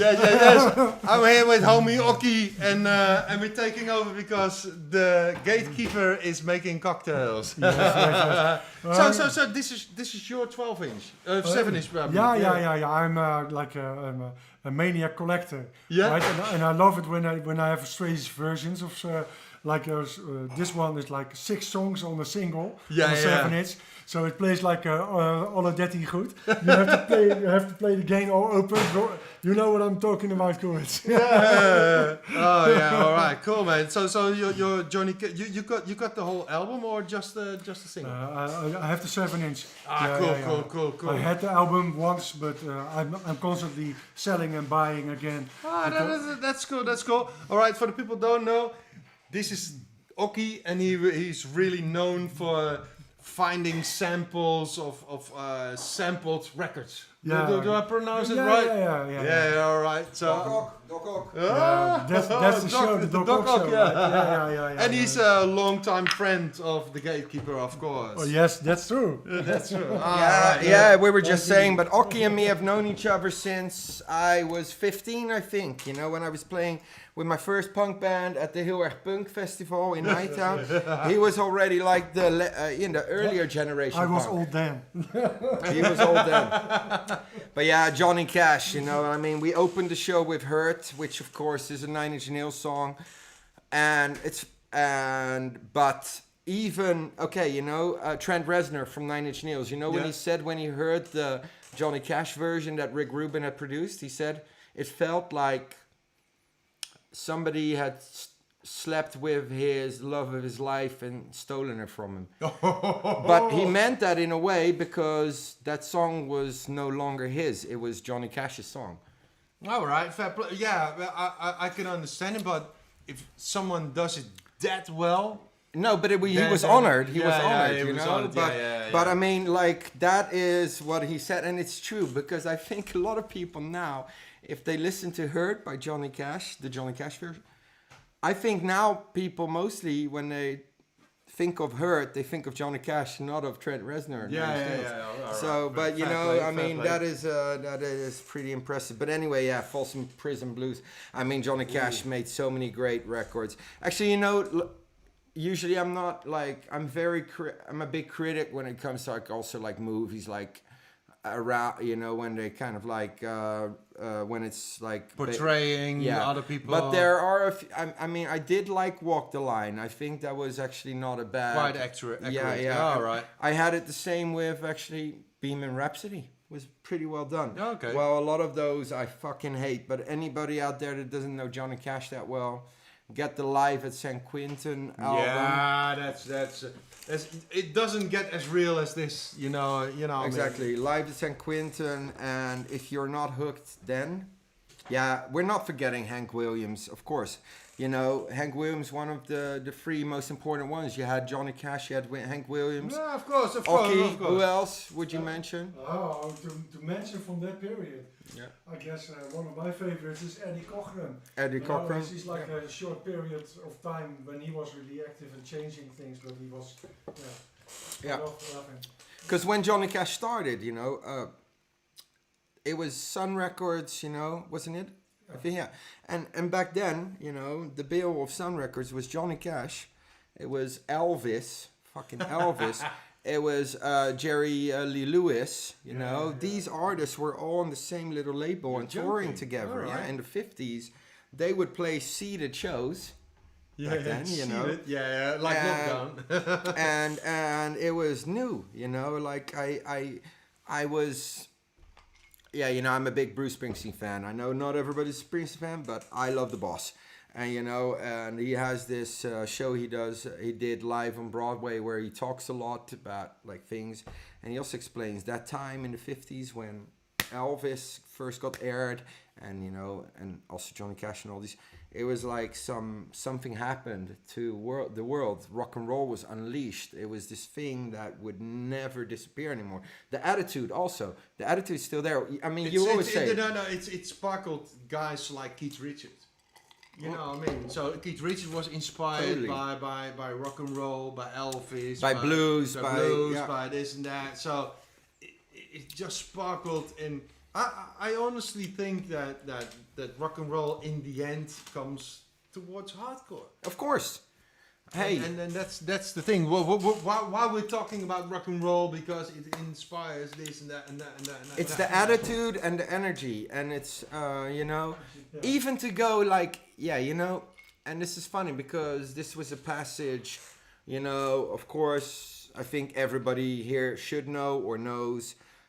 Freek wrote a really great book, biography with DROKZ about DROKZ's life. Yeah. You know, which was very, definitely fucking read it. If you read that book. Don't fucking read these like so-called like, oh, how can I change my life in 30 seconds bullshit. No, this is a really great story, and because it's just all truthing.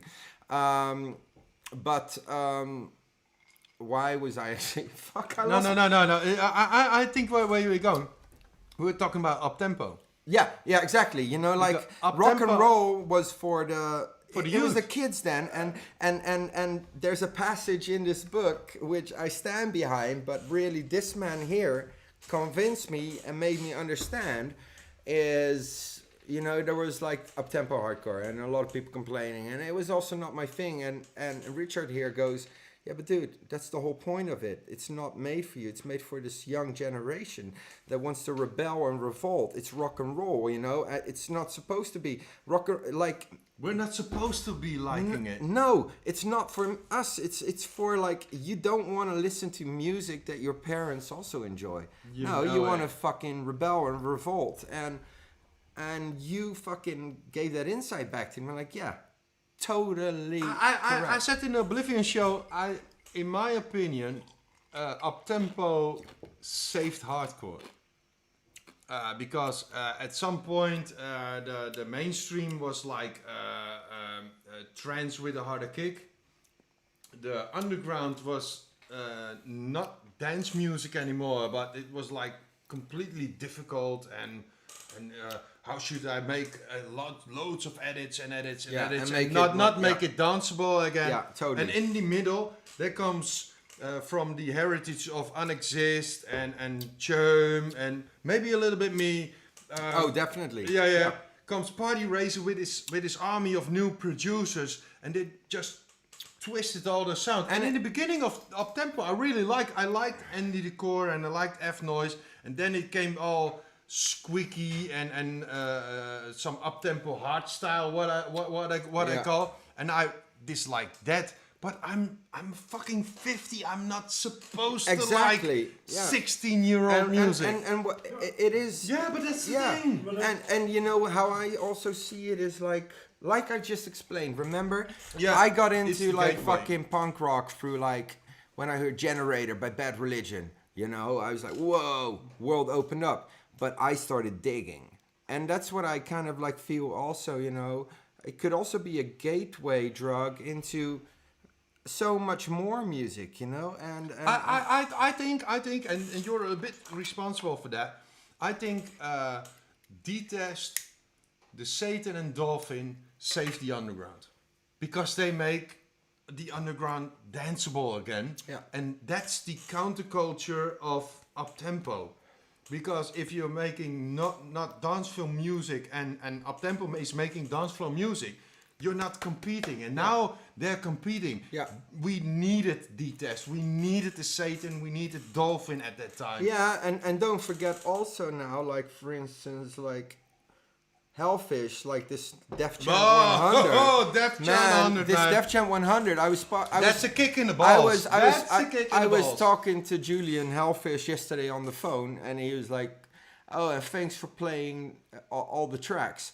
I'm like, "Dude, I cannot not play all these tracks, cause like it's just like pure fucking party. It makes me want to take my shirt off, roll in fucking dirt and beer on the floor and glass and scream." Amen, you know. amen. And I think one track in particular really gave me the example of how the balance between dance floor and underground can be, and that's Face Mask by Dolphin. yeah, That is such a balanced out track. balanced out track that reminds me of early Dead Chant. That is Dead Chant. That is dance floor edits. It's party. It's rave. Yeah, it's but hardcore. And it's got funk. Yeah, it's got crazy funk. samples. Danny got the rappers. That's insane. Oki knows the shit. Oki knows the shit. Yeah, no, but there's no weak tracks in the DC 100. That's no. I want a Dude. choice for my show, and I cannot choose. No. So I have the best track, and then I heard the next one. I go like. Yeah, that's but that says a lot, you know. I mean, Cobby, Julian, really like Def Chant has been, when it comes to UK hardcore underground. Can you imagine if that scene without Def Chant? It would not exist. No. So you okay, know, for the next track, big boy, get a chair. You have to sit next to me. yeah, come here. You know, we're all here. This mic is working. We're 4 old dudes. No, okay, All four. Come Come on, guys. guys. We're just moving up here, making some noise. So this next tune. Okay, Oki is the DJ, so haha. Okay, next tune. We're at this contest at the Sigue Dome. DJ Premier is DJing, and he starts with the sample, and that's slowed down from the original. That's the original sample, and it's slowed down from the original, and he speeds it up, and he speeds it up, and he speeds it up, and all of a sudden we recognize the sample. We recognize the sample, and it's like, no fucking way. And he starts the original. Out of all the fucking hip hop I had to choose, that was quite the hardest, because we're really big hip hop fans, you know what I mean? Absolutely. So, but this is together with Big L and Fat Joe, The Enemy.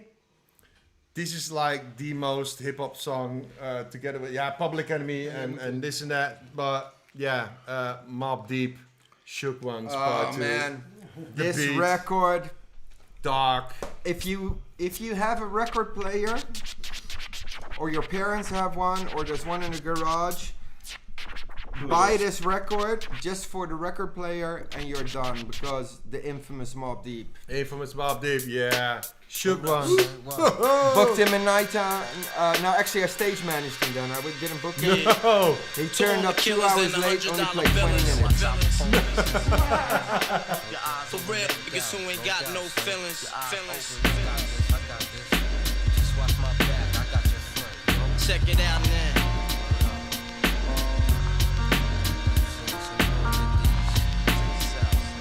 I got you stuck off the realness. We be the infamous, you heard of us. Official Queensbridge murderers. The mob comes equipped for warfare. Beware of my crime family who got enough shots to share for all those who wanna profile and pose. Rock you in your face, stab your brain with your nose bone. You all alone in these streets, cousin. Every man for theyself in his land, we be gunning. And keep them shook crews running like they supposed to. They come around, but they never come close to.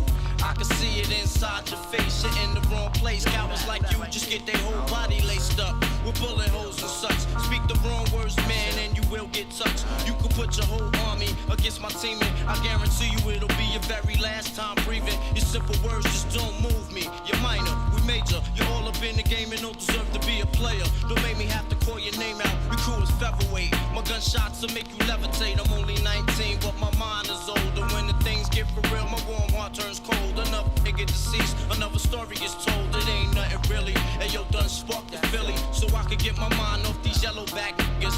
While they still alive, I don't know. Go figure. Meanwhile, back in Queens, the realness and foundation. If I die, I couldn't choose a better location. When the slugs penetrate, you feel a burning sensation, getting closer to God in a tight situation now. Take these words home and think it through, or the next rhyme I write might be about you. Son, they shook. Cause ain't no such things as halfway crooks. Scared to death and scared to look. They shook. Cause ain't no such things as halfway crooks. Scared to death and scared to look. Living the life that is diamonds and guns. There's numerous ways you can choose to earn funds. Some get shot, locked down, and turn nuns. Cowardly hearts and straight up shook ones. Shook ones. He ain't a crook, son. He just a shook one. For every rhyme I write, it's 25 to life. There was so much I got to trust, safeguard in my life. Ain't no time for hesitation, that only leads to incarceration. You don't know me, there's no relation. Queensbridge MCs don't play. I don't got time for your petty thinking, mind, son, I'm bigger than those. Claiming that you pack heat, but you're scared to hold. And once the smoke clears, you be left with one and you don't. 13 years in the projects, my mentality is what, kid? You talk a good one, but you don't want it. Sometimes I wonder, do I deserve to live? Or am I going to burn to hell for all the things I did? No time to dwell on that, cause my brain reacts.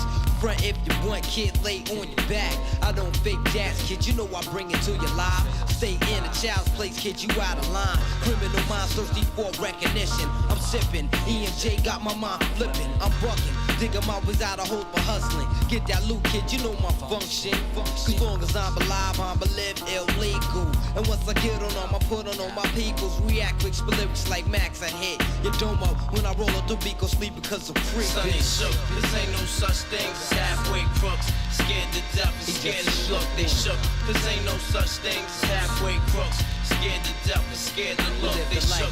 This ain't no such thing as halfway crooks. Scared to death and scared to look, they shook. This ain't no such thing as halfway crooks. Living the life that are diamonds and guns. There's numerous ways you can choose to earn funds. Some get shot, locked down, and turn guns. Cowardly hearts and straight up shook ones, shook ones. He ain't a crook, son. He's just a shook one.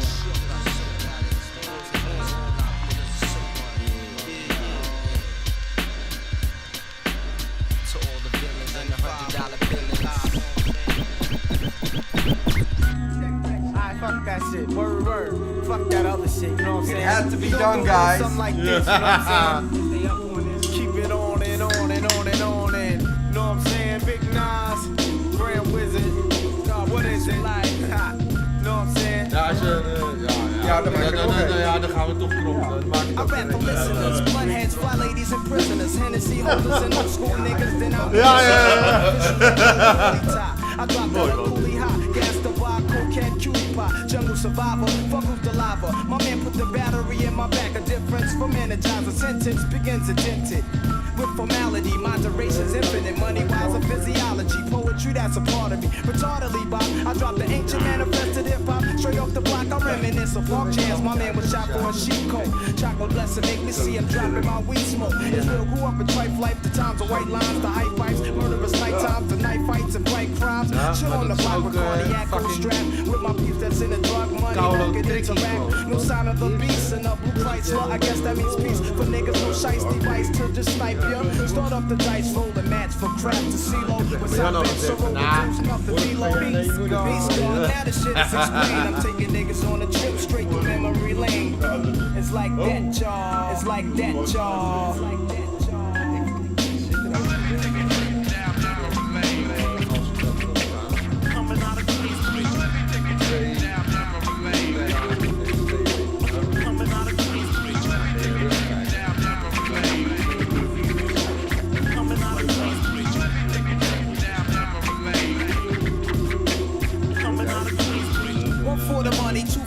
And foreign cars, 3 for Alizé, niggas deceased of behind bars. I rap the vanguard, check that prognosis is the real as showbiz. My window faces, shootouts, drug overdoses, live amongst the roses, only the drama. For real, a nickel plate is my fate. My medicine is the ganja, here's my basis. My razor and braces, many faces. De eerste zie je dan mee van, People's a petrol, dramatic, automatic, fofo, I let blow and back down, popo, when I'm next up. I taps the paper, then my brain's blank.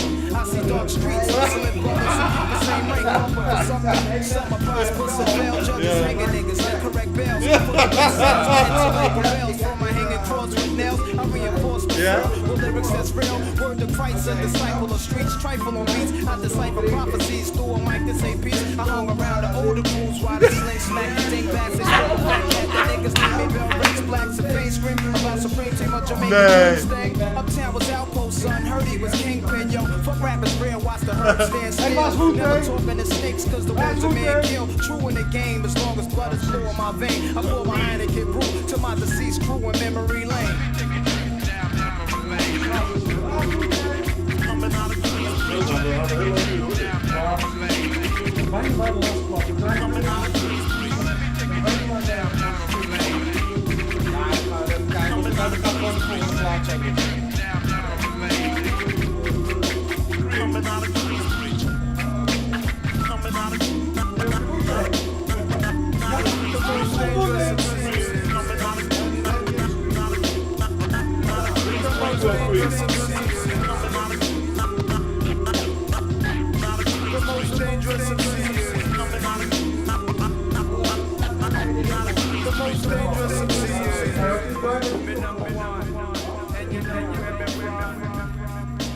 Yeah, some Wu-Tang in there as well. Because you know, COVID is temporary, but Wu-Tang is forever. Oh, die crossfade in het midden zetten. Try my Wu-Tang style. My Wu-Tang style. Oh, bring the motherfucking rockers. Bring the motherfucking ruckus. Bring the motherfucking rockers. De hele tijd op die Ghostface, catch the blast of a hype burst. My Glock burst, leaving a hearse. I did worse. Okay, people out there in the chat, make some fucking Wu signs. And after this, we're gonna talk again. Oh But shit, Wu-Tang Clan sparked the Wixen. However, I mastered a trick just like Nixon, causing terror. Quick damage your whole era. Hard rocks is locked the fuck up. I found shot, PLO style. Hazardous, cause I wreck this dangerous. I blow spots like Waco, Texas. I watch my back like I'm locked down. Hardcore hitting sound, watch me act broke and tear down. A little bit tight asshole. Songs going gold, no doubt. And you watch a corny nigga fold. Yeah, they faking all that. Carrying gats, but your mind plan rolling like 40 max. Now you act convinced, I guess it makes sense. Wu-Tang, yo, so represent. I wait for one to act up. Now I got him backed up. Gun to his neck now, react what? And that's one in the chamber. Wu-Tang banger, 36 styles of danger. Bring the motherfucking ruckus. Bring the motherfucking ruckus. Bring the motherfucking ruckus. Bring the motherfucking ruckus. Bring the motherfucking ruckus. Bring the motherfucking ruckus. Bring the motherfucking ruckus. Bring the motherfucking ruckus. I whip it, hardcore like porno flick bitches. I roll with groups of ghetto bastards with biscuits. Check it, my method on the microphone's banging. Wu-Tang slang, I leave your headpiece hanging. Plus this, I'm kicking like Sigue out for justice. The roughness, just the rudeness, ruckus, rap rum. I verbally assault with the tongue. Murder one, my style shocks you not like a stun gun. I'm hectic, I reckon with the quickness. Say it on the microphone, and competition get blown. By this nasty ass nigga with my nigga, the RZA. Charged like a bull and got pulled like a trigger. So bad, stabbing up the pad with the vocab crabs. I scream on your ass like your dad, bring it on. Bring the motherfucking ruckus. Bring the motherfucking ruckus. Bring the motherfucking ruckus. bring the motherfucking ruckus. I'm more rugged than slave man boots, new recruits. I'm fucking up MC troops. I break loops and trample shit while I stomp. I'm unholding that ass cause I'm straight out the swamp. Creeping up on sight, now it's fight night. My Wu-Tang slang is mad fucking dangerous and more deadly than the stroke of an axe. Chopping through your back, giving bystanders heart attacks. Niggas try to flake, tell me who is them. I blow up this fucking prism, make it a vicious act of terrorism. You wanna bring it, so fuck it. Come on and bring the ruckus. Then I'll provoke niggas to kick buckets. I'm wetting cream, I ain't wetting fame. Who's selling game? I'm giving out a deadly game. It's not the Russian, it's the Wu-Tang crushing. Roulette, slip up, you get fucked like Suzette. Bring the fucking rockets. Bring the motherfucking rockets. Bring the motherfucking rockets.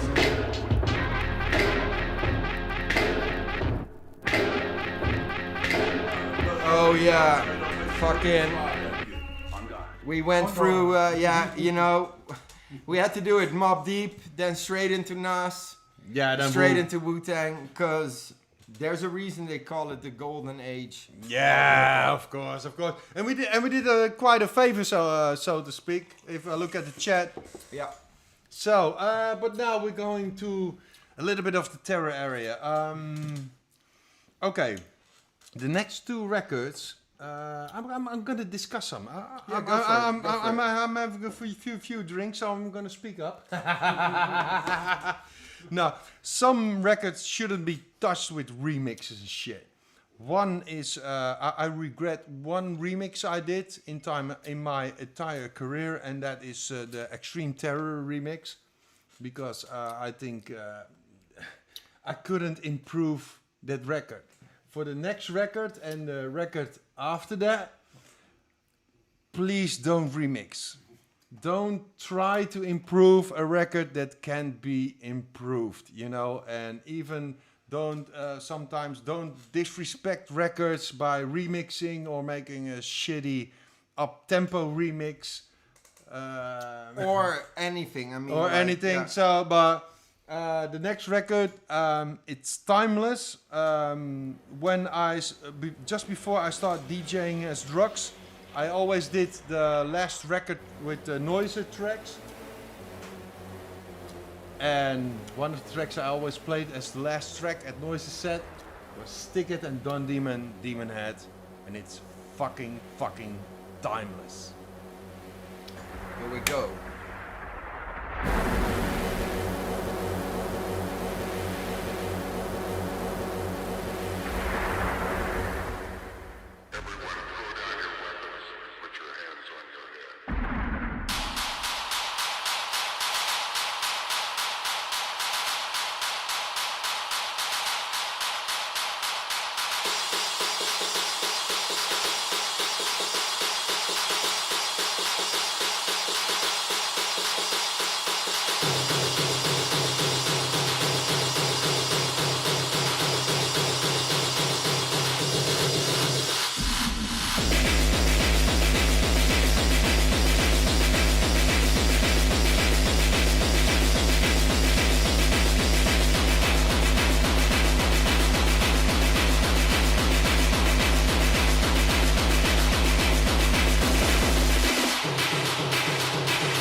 timeless. Fucking hell. One fucking word, timeless. Blood boiling, goosebumps, no fucking joke. Yeah. And you can still play it, and it's also for the next record. I played that one so many times, and to me, this next record, it's Body Lotion, Happy is for Homos. It defines for me. It's funny because if you look it up online, it says hobos, of course, which is Yeah, homeless fuck people. it, But yeah. of course, that's not what they mean. That's but so- they don't mean homo in a fucking disrespectful way. It's just, it's just, whatever. Pussies, back, pussies, but back to this. I mean, Kotzak. So, you go for Kotzak is real pure darkness, timeless, real terror. It doesn't get any more terror than that. And what I'm missing nowadays, and I'm lacking in that as well, is like sometimes you miss the drive in terror. You miss the percussion, you miss the aggression in it. It's just basically kicks, and I like kicks, and I sincerely love kicks, but sometimes you need a little bit more aggression to pump things up. With Happy is for Homos, I think that's the most punk hardcore record ever, and it never ever lets me down. I can play in Spain, I can play in Japan, I can play in Schubbeketeveen. If I put on that record, the crowd goes nuts. And I was doing a big syndicate gig in Germany. Yeah, and what is the? Yeah, I know. Westfalenhalle. Westfalenhalle. Yeah. And I was doing a back-to-back with Party Racer. And I was like, I'm gonna play this record, and it's in my map of early rave stuff. And he's like, oh, it's a refix. It's like, nah, it's the original. And he was like, you're gonna play the original? Yeah, mate. And he saw the effect on the crowd with just the original. This is just a track. Please don't remix it. It got no use. You can't top this original. So in between, before we go over to this, so like there's a few things here. One person was saying, is Richard the gatekeeper of terror or Kotzak? Okay, first of all, it's a weird question because nobody can top this track, but I think what we mean here is that, and I'm going to just say this, you're 50 now, but you still keep pushing this thing you love and also helping new guys. I remember that, when everybody was hating up on Tempo, you on purpose, and I know it's a little fuck you, take pictures of you and DRS together. Which, of course, for a lot of people is like, what the fuck's going on here? I get it, okay? Explain it a bit. I explained it. First of all, DRS is doing his thing without just being there for the money. At this time, for this realness, at this time with COVID, he took piano lessons to upgrade his productions. So he's taking, he don't give a shit what other people think. He's just doing his thing, which to me is like rock and roll. Yeah. And now he's upgrading his game with taking piano lessons, watching every tutorial he can get, so he can upgrade his productions as well. So that's what I like, if you don't take a piss on a scene, but you actually, from your point of view, want to make it better, then you're my homie. And I invited him to my house to listen to some old school terror. And he was really up for it. It's like, okay, school me. For him, that was new, of course. Yeah. For him, it's new. He doesn't know Kotzak or Bloody Fist. And I explained to him, like, all right, this is the core why Kotzak is dope. And this is the core why Bloody Fist is dope.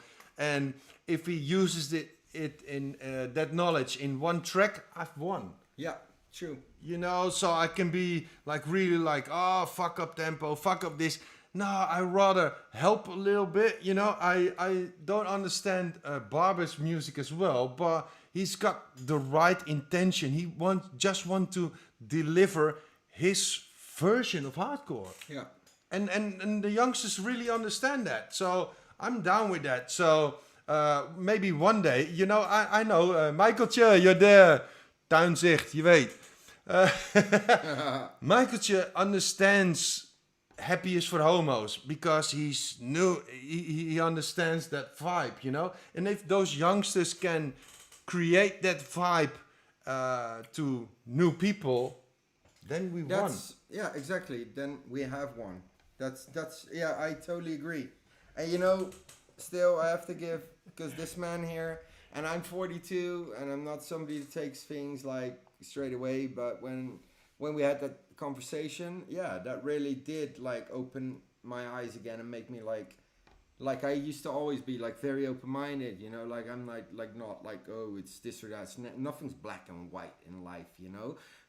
But when you explained that, I was like, I got it, you know, and that's why I actually liked that. But it was I remember so many people were like so offended almost about it, you know. No, I don't give a shit. I've worked with I've worked with Joey Radical Redemption, you know, because I sincerely like Joey as a person, and sometimes I don't understand his music, but I really understand the point. He is really visionary with doing new things. Yeah. You know, with his shows and this and that. So he's really looking forward.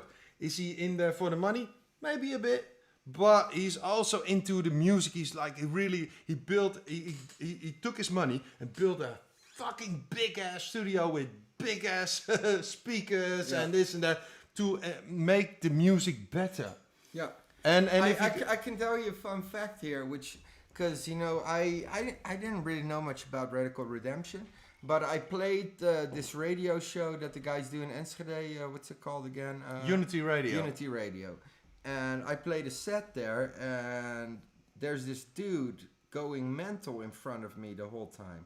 Turned out it was Radical Redemption. Yeah. And what did he do after that? Because I know this from a few of the guys told me. He went straight into his studio because he was so inspired, because I was just playing stuff that he'd never heard before. He's like, whoa, what the fuck is this that's shit? Joey. And he went into the studio and started straight away on it, because he was like, hey, open-minded for it, you know? Like, I even remember playing this thing in Croatia, and he was there the whole time during my set. And this is a big artist, just saying, you know, and I'm just, you know, I just feel he's like... DJ Mag, mate. Yeah, and I'm just this weird fucking underground dude that just does his thing, and then you have this fucking... but, you know, that says a lot about people, you know, when he was in front of the stage with me doing a set with Mithridate and just tearing. He was enjoying and learning as well. So that's Joey. So that's why I like Joey. And to be honest, first Raw things. This is a nice story as well, mate. Me and Dama is rock and roll as well. Yeah, She doesn't give a shit. So me and Dama are playing in the industrial stage at Master of Hardcore, and I was like, I really like the B-front track Magic. That's a raw style track from the early raw style track. Yeah. Really pretty dark track, really well produced. So I was like saying to Dama, I was like, shall I play Magic? And she's like, I don't give a fuck. She's like, let's do it. She's like, yeah, but it's gonna upset a lot of people if we're gonna play a raw style track at Master of Hardcore. And she was like, I don't give a fuck. Next day, we played the track. Next day, everybody was like, that was quite a good track. Yes, because... But we just showing you that. But isn't that the essence of what DJing should be? I mean, like, I myself I want to do this. Otherwise, like, I would quit DJing, you know? What I love about DJing is, like, dropping these tracks to a certain crowd where you know... That's also, like, kind of like the feel. Where you know, like, if I throw this in now, they're not going to understand. But here, I'm going to go 2-3 tracks in there. And I'm going to work towards that moment. Yes. And all of a sudden, this whole fucking crowd's dancing to this, raving their ass off to this track that you know they would never fucking, as a track, just separately understand. I mean, you did that. Oh, big boy. Come here. And this is a big ups to, like, you know, like... Yeah. Oh, we have to tell this one. The drum and bass scene, eh? Because this is like a big ups to... there's 2 guys from Rotterdam that are actually... All right. Young kids. It's the Signal who's now Imao and Bunshin. Brunshin. All right, Brunshin. I was playing at Snake Pit, and through Steph Dead Machine played this track in a DJ set or it was whatever. at his evening with. Yeah. So I asked Steph, like, what the fuck was this track for? Nowadays it's all about this. And he explained me, oh, that's this track and blah, blah, blah. So I bought this track and I'm playing at Snake Pit. And Snake Pit, there was lots of Uptempo dudes and this and that. And the sound system was like amazing. Yeah, it was incredible. It was incredible. So at the end, I thought like, oh, I'm going to play a speedcore-ish kind of track. And I played Nowadays It's All About This. He was... By Bunshin, a drum and bass producer. Yeah, 100%. Fun fact, his first ever gig in front of people was Prospect. Yeah, all right. He opened the Prospect party, Bunshin, big ups. So I played this track, and now Big Boy can say what happened. He was backstage, you know. Everybody went, what is this? Everybody was... The stage manager was like, he was like filming like, What happened? What the fuck was this? The sound guy, because the subs were really on point, you know, he was like, what the fuck is this track? Yeah. That's the point. If you drop kind of tracks like this, you know, in front of a uptempo crowd, they probably never heard of it, but now they're like, okay, I can get into this kind of music, you know. So and don't you feel also that's something? It's a responsibility. Like, I feel that, you know, and that's also what I feel is missing a lot. Why, you know, there's a few DJs that I fucking love because I know they do this, but you know, these days a lot of the times what disappoints me a bit is that like a lot of these sets are kind of like completely pre-built up. It's like, oh, I'm playing exactly this set tonight, and there's no room for this kind of danger. And I feel that like you have to take your risk DJs sometimes. have to take that risk, and sometimes the risk goes horribly wrong. Yeah, fuck it. But when it goes right, it goes so right in a way that it would never go if you fucking pre-planned this shit. You know? No. Even if it goes wrong, if I play a track that doesn't work, then I instantly like, oh, okay, I'm gonna play a dance floor filler. Yeah, you know, you like, repair it. Yeah, you repair it, and then it hits even a little bit harder. Yeah, you know totally. what I mean. So there's no fucking loss in there. No. Okay, we're going to the next one because we've been actually we're talking a lot. We've been postponing this. People out there, you're all logged in, and it's fucking cool. So big ups to all of you. You know, I know this is a lot of talking, but trust me, we're actually keeping it kind of like, because we could talk for hours. Yeah. Because, No you know, problem. in the end, what is, I think, our biggest passion? I think 2 records, 1 cocktail extra, and then we're... Well, you never know. I'm getting pissed, mate. I'm getting pissed of all this. You know what it is? Mezcal is the devil. That's what I want to tell you guys. But okay, the next track. Okay. Body lotion, happiest for homos. Bring it on. Okay.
Absolute fucking banger.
Hobos!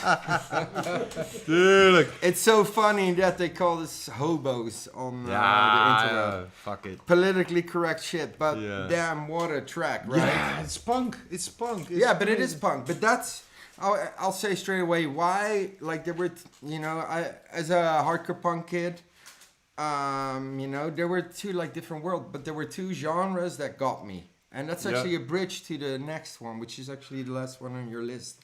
There were two fucking electronic genres that grabbed me, and that was hardcore, gabber, and drum and bass jungle. And why is that? Gabber, it was that fucking power in it. Drum and bass, really, it was a fucking punk rock beat. It was that boom, ba, ba, ba, boom, ba, ba, ba, that energy in it.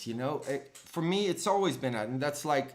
For me, like, still, how I run Prospect is based on what I learned from DIY punk, And for me, those dots were super clear, but they were such, separate worlds, Absolutely. What I'm trying to suggest, and I'm trying to ask that in the past, but I forgot it.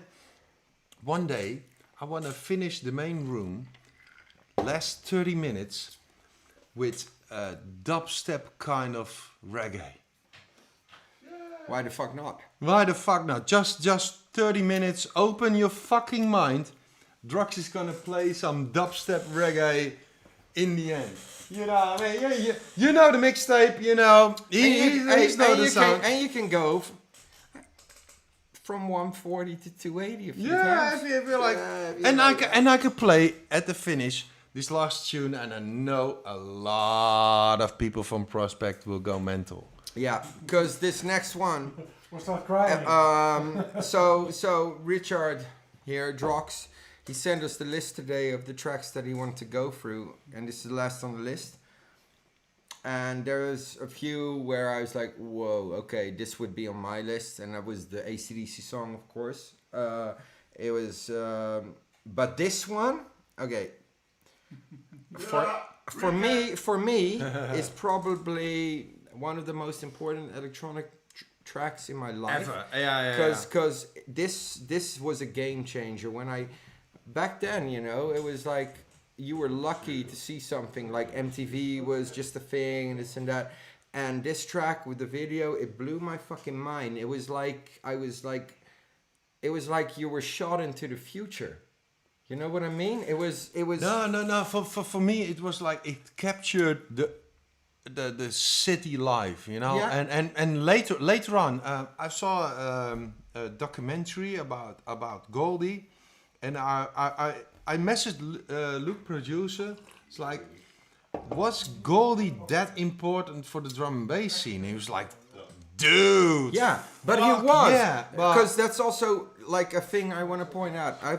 Okay, you know, this track, I've got a lot of like, there's a lot involved in this track for me, so I'm actually going to say some shit. Sorry. No, just say. Okay, so also, you know, like these days there's a lot of people are like, yeah, but the producer and this was not like produced by this and that. I'll tell you something.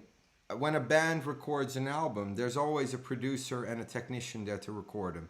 With electronic music, it's come to the point now where it's like, oh, if he hasn't done everything himself, it's almost like ghost produced. Totally fucking bullshit.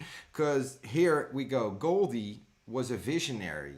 But And that was my question to Luke, man. What was he Goldie really that was a important? visionary. But he was not the guy behind the fucking hardware. Back then it was hardware, of course. No, he was the guy saying, I want this. This needs to be done. Let's fucking try this.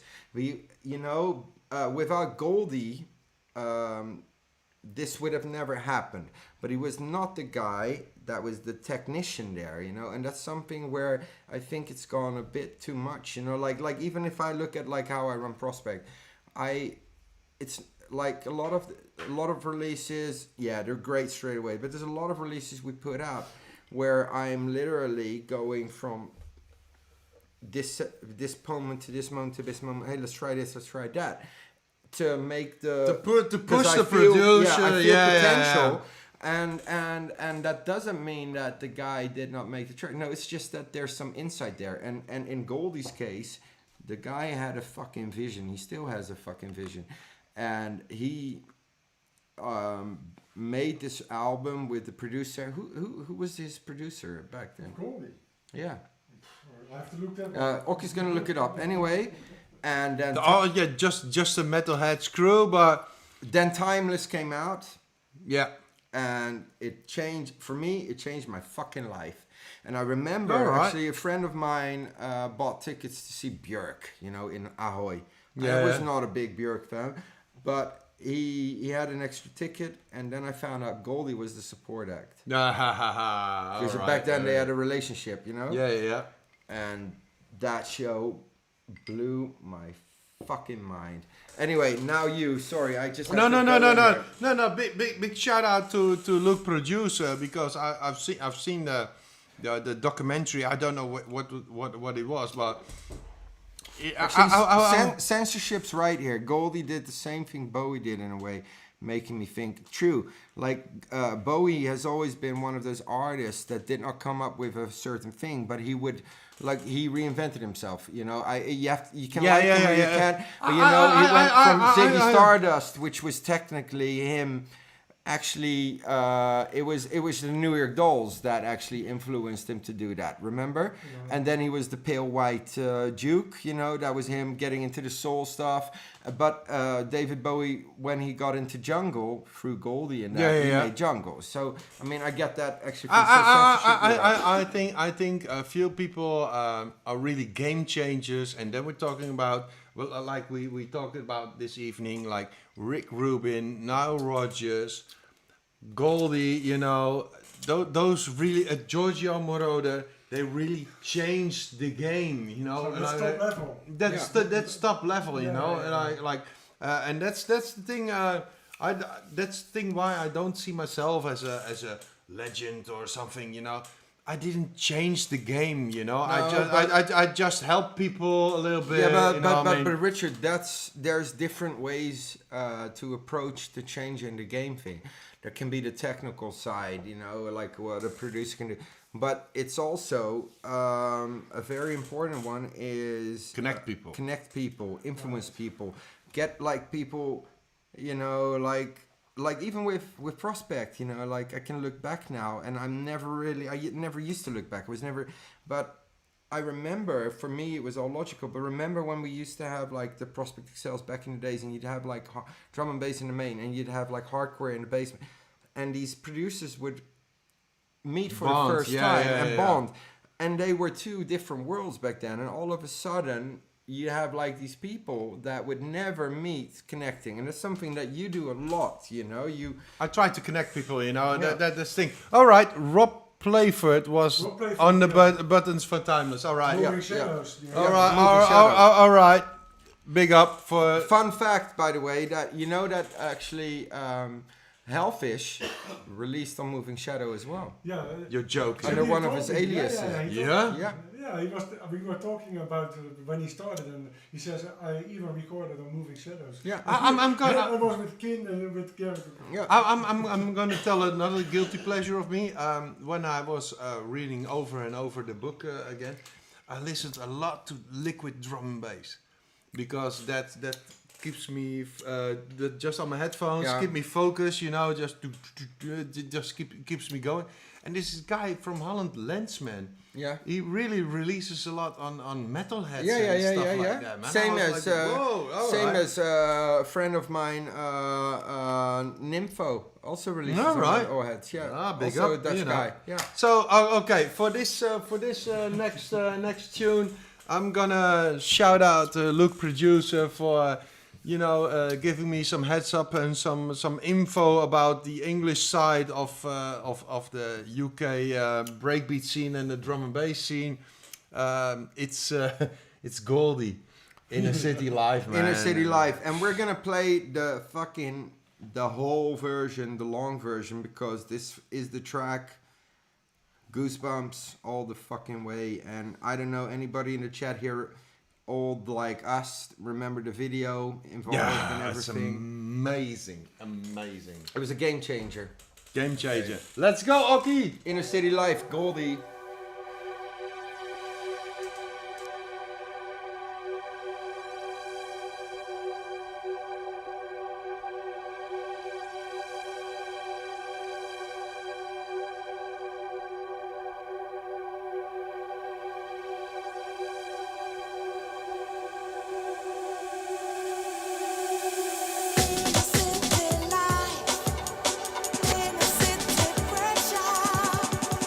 City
Yeah, Inner City Life, Goldie.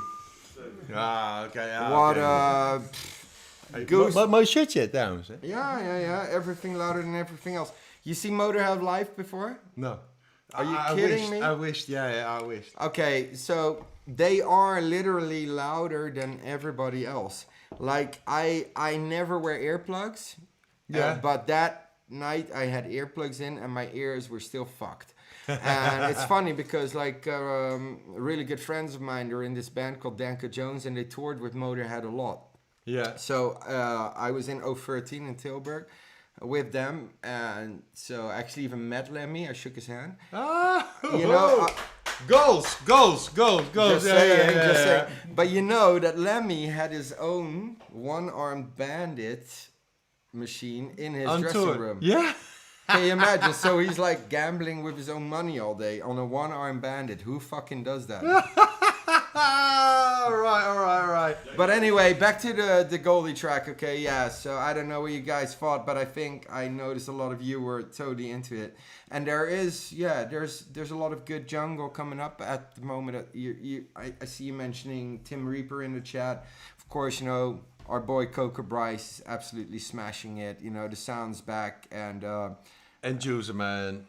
Totally. Yeah. Oh, dude. Talk about that. We're gonna do some fucking promotion here. But all right. I'm gonna talk it. The story behind the track is like Let me explain. So DROKZ and Inducer did a collaboration, and a lot of people would never expect it because they'd think they're two different worlds, and that just came out. Now you explain. Yeah. The thing was I was working on a kick pattern, and I was like, for some reason I was like, should be some jungle over it, you know, the kick pattern, the kicks, and so I contacted Akira, and it's like, Coco, you what should I do with this? And he's like, I can hook you up with End User, man. Lynn is a really cool guy, and I sent the track to Lynn with the vocal, and I had the vocal and the kick. And it was like, dude, can you work something with this? And he's like, yeah, I'm totally up for it. And he came back with just a mind-blowing track, and I was like, whoa, you know. So he totally killed it, and the vocal is like the best of both worlds, and really a positive tune in this dark the positive COVID, of both worlds, the positive of both worlds in this dark COVID era, you know, and it just worked, and I don't give a fuck. It took some time to put it out, but it's there. And then we were nearly there, and then Fred of Sinister Souls did some awesome mastering over it, and he really put the Fred track. understands how to not go over that fucking loudness war bar, you know. And that's what he really did with the track. But I love the title, and it's actually a very important one. And that's why, I mean, it's going to come out on vinyl as well, trust me, next year. Super cool, mate. But we wanted to put it out because it just fits the times, but the positive of both worlds. I mean... Yeah, it's Prospect, man. It's Prospect all the way, mate. It's DROKZ and fucking Inducer. We're going to do one track. And we're going to finish the show because... first of all, thanks all of you watching, and I want to know... props. Because, you know, we had this idea, but we only promoted it today, and there's a lot of you out there actually checking this out, also through the app, and thank you for that. And if you guys are up for this, I feel this should be a monthly show, you know, like to get somebody like Richard here. There's not a lot of Richards out there, so it's gonna be but it's gotta be a lot of Dead Machine and Producer and Akira and all those boys, if you're up for you know, Under the Influence on a monthly basis, give me a thumbs up here, give us a thumbs up, and we're definitely gonna do that because I'm having a great time, you know. Yeah, me too, mate. I love this. I really love it because we're just talking about what we love, right? That's thing. And man, I all right. This is not planned. I went to Garrett his personal record collection. This one is important to me, man. First of all, I'm a sneakerhead. I got like more than 100 pairs of sneakers, And one of the most important sneakers is the Air Max Safari, worn by Bismarcky on this album sleeve. Where I was going, I was mentioning the youth center with all the hoodlums, and it was really like a kind of, dodgy kind of youth center, and this was like a big hit there, and it sounded youth center style. You know what I mean? That certain sound, the bass was not super correct, the mid was not super correct, the high as well, but this record sounded great over there. So this one really got some sentimental value. Bismarcky. The Bismarck is going off. Yeah. And what track are we going for? Biz is going off. Here we go. go. Last track of the Last show, track. guys. Let's Here we rock go. out in Salute style. to you.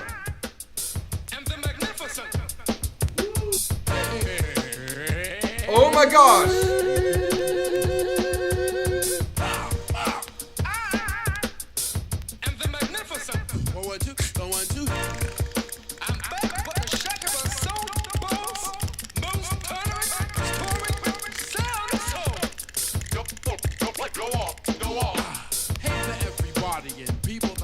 It's time to hear a funky rhyme from me, the Bismarcky again. As I just display them, the way I like to say them. This other stepping style that I use to amuse. And hey, I'm the original, hellified kinging. One freak sound for throwing down, and you know that I'm bringing the crowd to enjoyment by what I do. Like, wow, I keep the people cheering because of what they're hearing. Moving and grooving to a devastating sound is glaring because they're in the mood for me. The B-I-Z, the M's, the M's, the A-R-K-I-E. The party ripping, never tripping, king of crowd pleasing. I can turn it out without a doubt in any season. I entertain crowds, a million and thousands. Homeboys making noise as I do browse through a girl's blouse. Say the funky rhyme that makes the girls get naked. I can turn it out with different sounds on my record that I say give them. Is your absorb the rhythm, the magnificent record maker of prison. The Bismarck kids are going off. The Bismarck kids are going off. The Bismarck kids are going off. The go off. The Bismarck kids are going off. The Bismarck kids are going off. The Bismarck kids are going off. The Biz go off.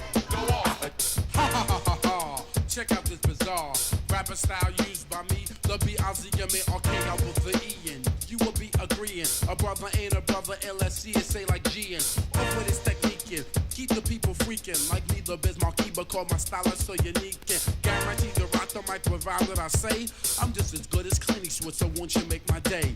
Marky the original, yes I am the boss. And I can rock the microphone for you and yours. Go, I want you till my voice is hoarse. Then take a pause. And you know, of course, I can rock a party with so much force. I'm the greatest entertainer Marley came across. Put pictures and photo at the dinner with gloss. And I don't eat spaghetti without the meat sauce. Whether Ragu, Prego, Hunts, or Aunt Millie, you wanna get this, then try to get Millie with me, the inhuman. Because I'm like booming. Reagan is the pres, but so was Harry Truman. The Bismarck kids are going off. The Bismarck kids are going off. The Bismarck kids are going off. The Biz go off. The Bismarck kids are going off. The Bismarck kids are going off. The Bismarck kids are going off. The Biz go off. Now I make rhymes each and every day, and always seem to come with something fresh to say. In January, February, March, April, May, and the other 7 months of the year. But anyway, hey, no delay, okay. Here's a rhyme I must display. When I'm finished, you be in it to the hip hip parade. I will be an MC till I'm old and gray, and I can even rock the mic with tooth decay. Yo, ladies of the 80s know that I'm the original B-I-Z-M-A-R-K. I say with the E. You little me and my man Big Daddy. I can't forget Cutmaster Cool V and my partner, my best friend TJ Swanee. Rocking the mic would say most definitely. So listen, don't be missing. I will never be dissing. I just rock the mic and always have discipline. Listen to the brother, ain't the brother you discover. I rock the mic just like if I'm your mother. I am the magnificent.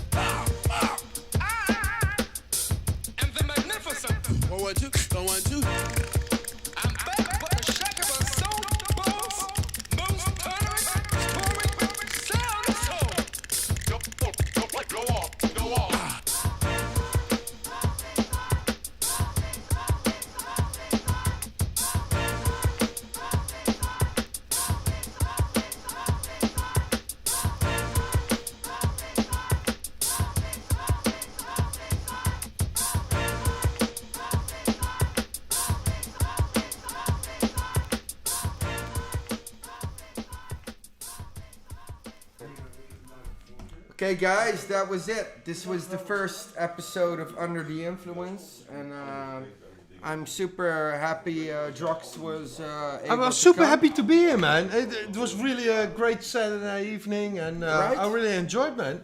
Great It's, concept, though, mate. Older Great than you concept. crew. So yeah, and I saw a lot of positives. So definitely, we're gonna do this once a month or something. Cool. You know, get people here, and I hope you guys keep tuning in. And big love. So for all the support. Yeah, big shout out to all always- the people who watch this or gonna watch this in the future. And I think Garrett, really a great concept. I'm curious about other artists, what me they're, too. you know, when they go out of their comfort zone and being fucking honest what they like, you know. Don't be fucking afraid to say like I like 80s soul. Fuck it, that's me, you know. And I hope that other artists will go with the same mindset towards this show and just show what they love. And I think that this was a good start, you know, because let's just go all across the boards. And I see a lot of people here, you know, you're listening to new stuff, but also, you know, music is such a fucking powerful tool.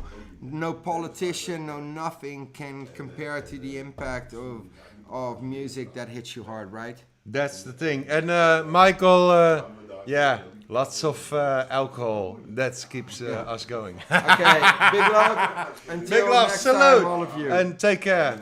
No, and Ian, there's no tomorrow. No, I'm recording, but there will be a World of Wax soon. Okay, love you guys. Until next time. Take care. Uitzetten en stream. Yes. Top man. Ja, het was vet, hoor. Dat was leuk.